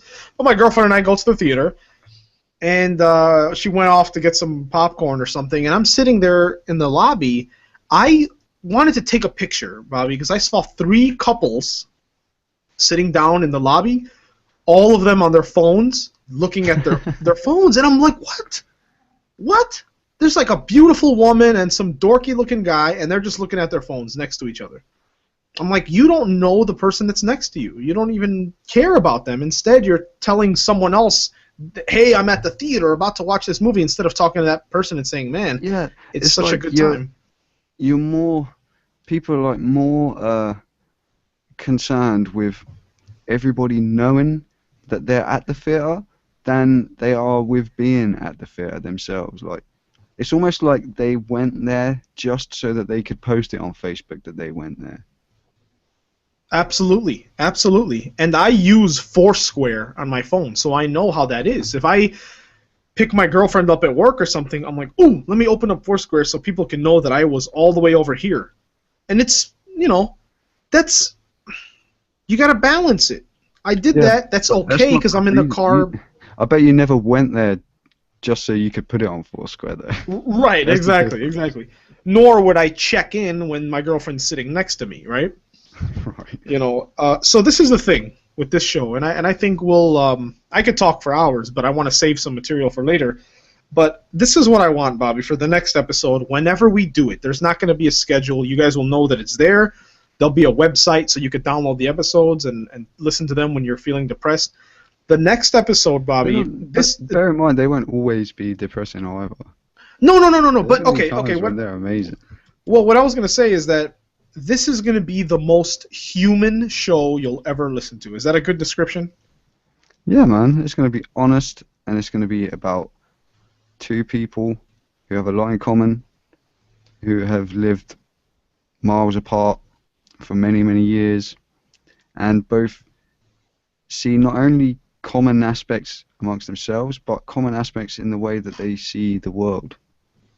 Does that make sense? I Absolutely. don't know if those words went together right. Was that a real sentence? I liked it. That's what matters. That's what we're here for, right? Me and you. And this is what we'll do. Oh. This this is what we'll do. We will be hosts to a guest or two in the future who have stories to tell Totally, about man. And the hardships of life. And if we do have a guest on, like see, I like the idea of like maybe having a close friend on or something and talk about them and their life and old stories with them. Or if we had like a musician on or whatever in the future. But it's not going to be, yeah, come on and promote your new album or something, you know? And it's not going to be, come on and give me those same answers that you give to everybody else with a PR manager behind you, like tapping you on the shoulder if you say something you shouldn't to tell you to stop. Like, if you want to come on and talk to us, then it's going to be just talking to us. It's not going to be all about them. It's not going to be all about us. It's going to be a conversation between three people who are actually interested in what each other have to say, and everyone else can listen to it should they wish to.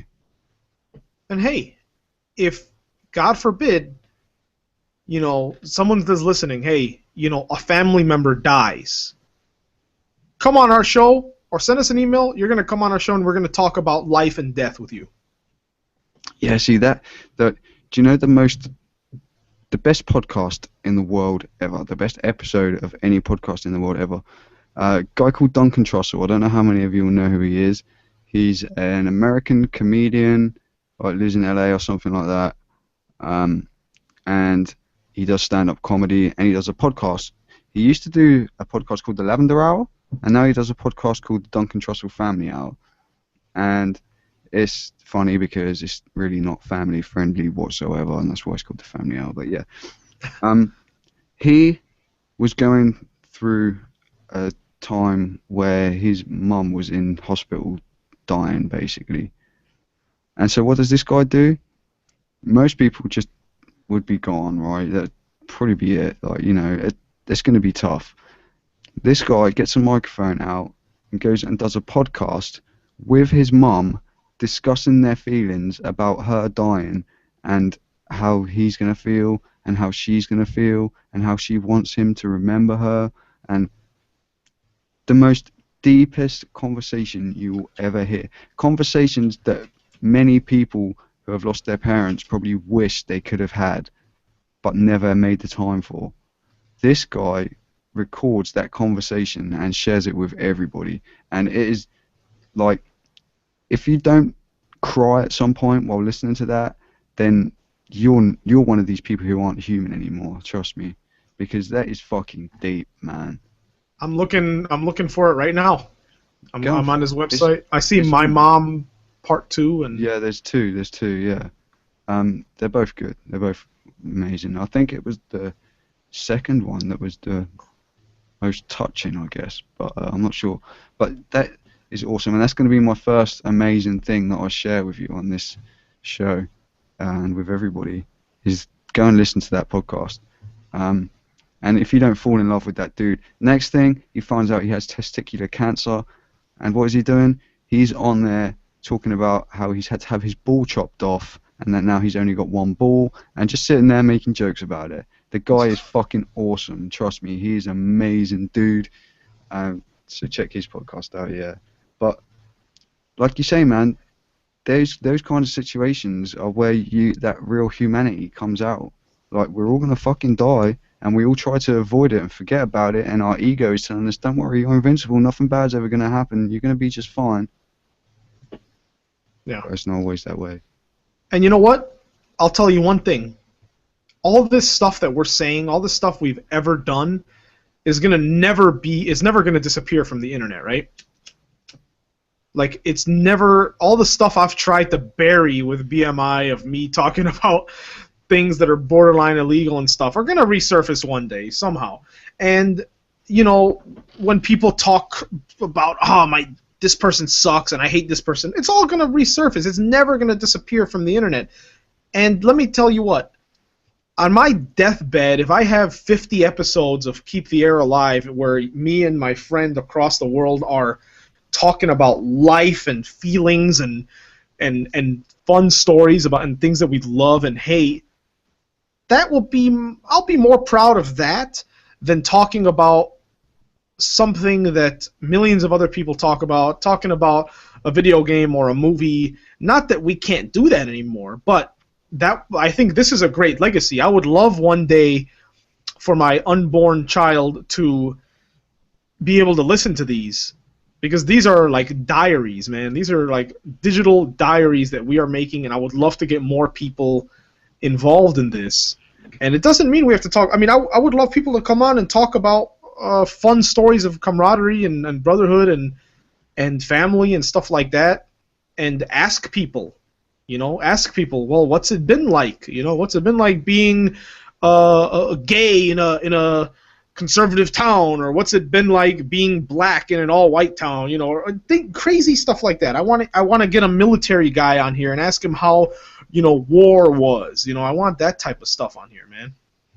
Yeah, man. I want to find people with interesting stories and things that are interesting, and our own interesting stories that we can just put out there, man. And like I say, if people like us, then this is going to be more us than anything else we've ever done before. Yeah, and it'll probably, I don't know if it'll be live. Yeah, I guess it could stay live, right? I like live. Yeah, we'll do it live. And this is what we'll do. This is the pilot episode. This is not a numbered episode, right? Yeah, this is just something. Just us. I don't even know what it is. But we're going to do the first episode of Keep the Air Alive at some point. We'll let you know. If you're listening now, just, keep an eye out. And, I think, Bobby, this is a non-format show, but I think we can have a loose format in terms of, hey, we have this person on, we're going to talk about life. That's going to be a topic. This person's had a leg amputated, so we're going to talk about life with them. That it's going to be that type of stuff. It's going to be the human broadcast, the human radio show. And it's fucking real, man. Yeah. None of this pretending, none of this worrying about what people are going to say, none of this, just, I'm done with it, man. I'm fucking done with it. Yeah. And I think that we're probably pretty much done with this, man. Yeah. Yeah, I've drank a lot of coffee and water, so that's, Yeah, I've been on water because talking of being poor, I can't get any coffee until tomorrow. If there's a place that delivers Google coffee. Hangouts is asking me if I'm still here. Of course I'm still still here. here. Yeah, I did that to me. You're detecting whether or not I'm talking. Yeah. Google Plus. I thought Google was supposed to be a more intelligent I thought Skynet was better than this. Speaking of which, Google bought that robotics company. Did you hear about that, man? No. Do you know that crazy robotic giant dog thing that you must have seen a video of? Yeah. The company that makes that. That's crazy. That's scary. Full circle, Terminator 2. Judgment Day might be real, guys, and Google might be behind it. Think about this, Bobby. That big robotic dog that DARPA designed, literally, when everything is integrated, can be walking down the street and see your face and access the Google database and see your name and who you are and decide whether or not to terminate you or not. That's the capability those machines will have with Google. Yeah. Anyway, so enough of that. It's been a pleasure, Bobby. I can't wait to do the next one. It's been great, man. I'm looking forward to this. I'm looking forward to doing it again. Who should people email? Just go to twitter.com/keeptheairalive and send us messages there. Okay. And if you want to be a part of it, or you want to talk about a story, anything like that, or just be on for a few minutes. Know somebody who you think might have an interesting story, and all they need is a laptop or something that they can.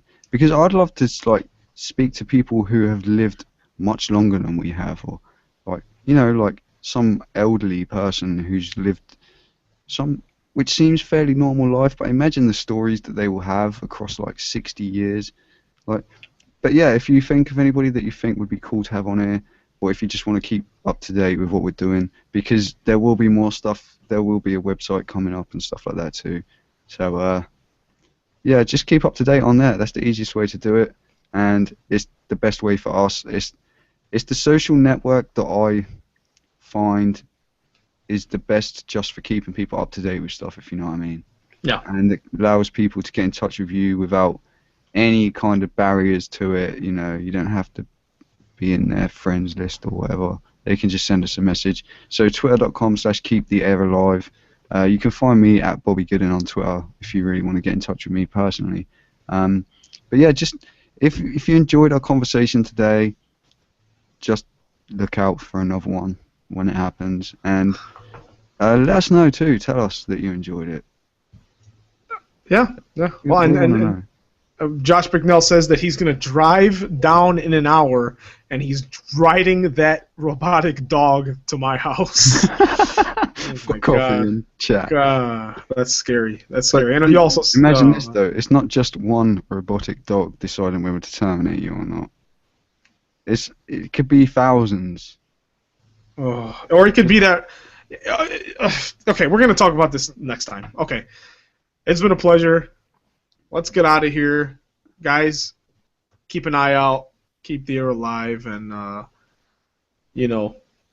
just try to make as many human interactions as you can. If you want to, you don't have to retweet us or do any of that. I mean, do that too. But if you really want to show us that you've listened to this and enjoyed the show and absorbed it, is go out there and make some more human interactions and share that with us. Share that on Twitter and let us know. You know what? I talked to a friend I haven't spoken to in 10 years because of you guys. Yeah, send me a message telling me what happened when you said cunt in front of your grandparents. That too. It doesn't have to be deadly serious, see? Yeah. Yeah, exactly, man. Well, so I had a good time, Bobby. You enjoyed it, man. Yeah. Exactly. I did, and you did. That's what matters. Yeah, exactly. Man. Okay, guys. Cheers to anyone who listened, and we'll see you all very soon. Take care.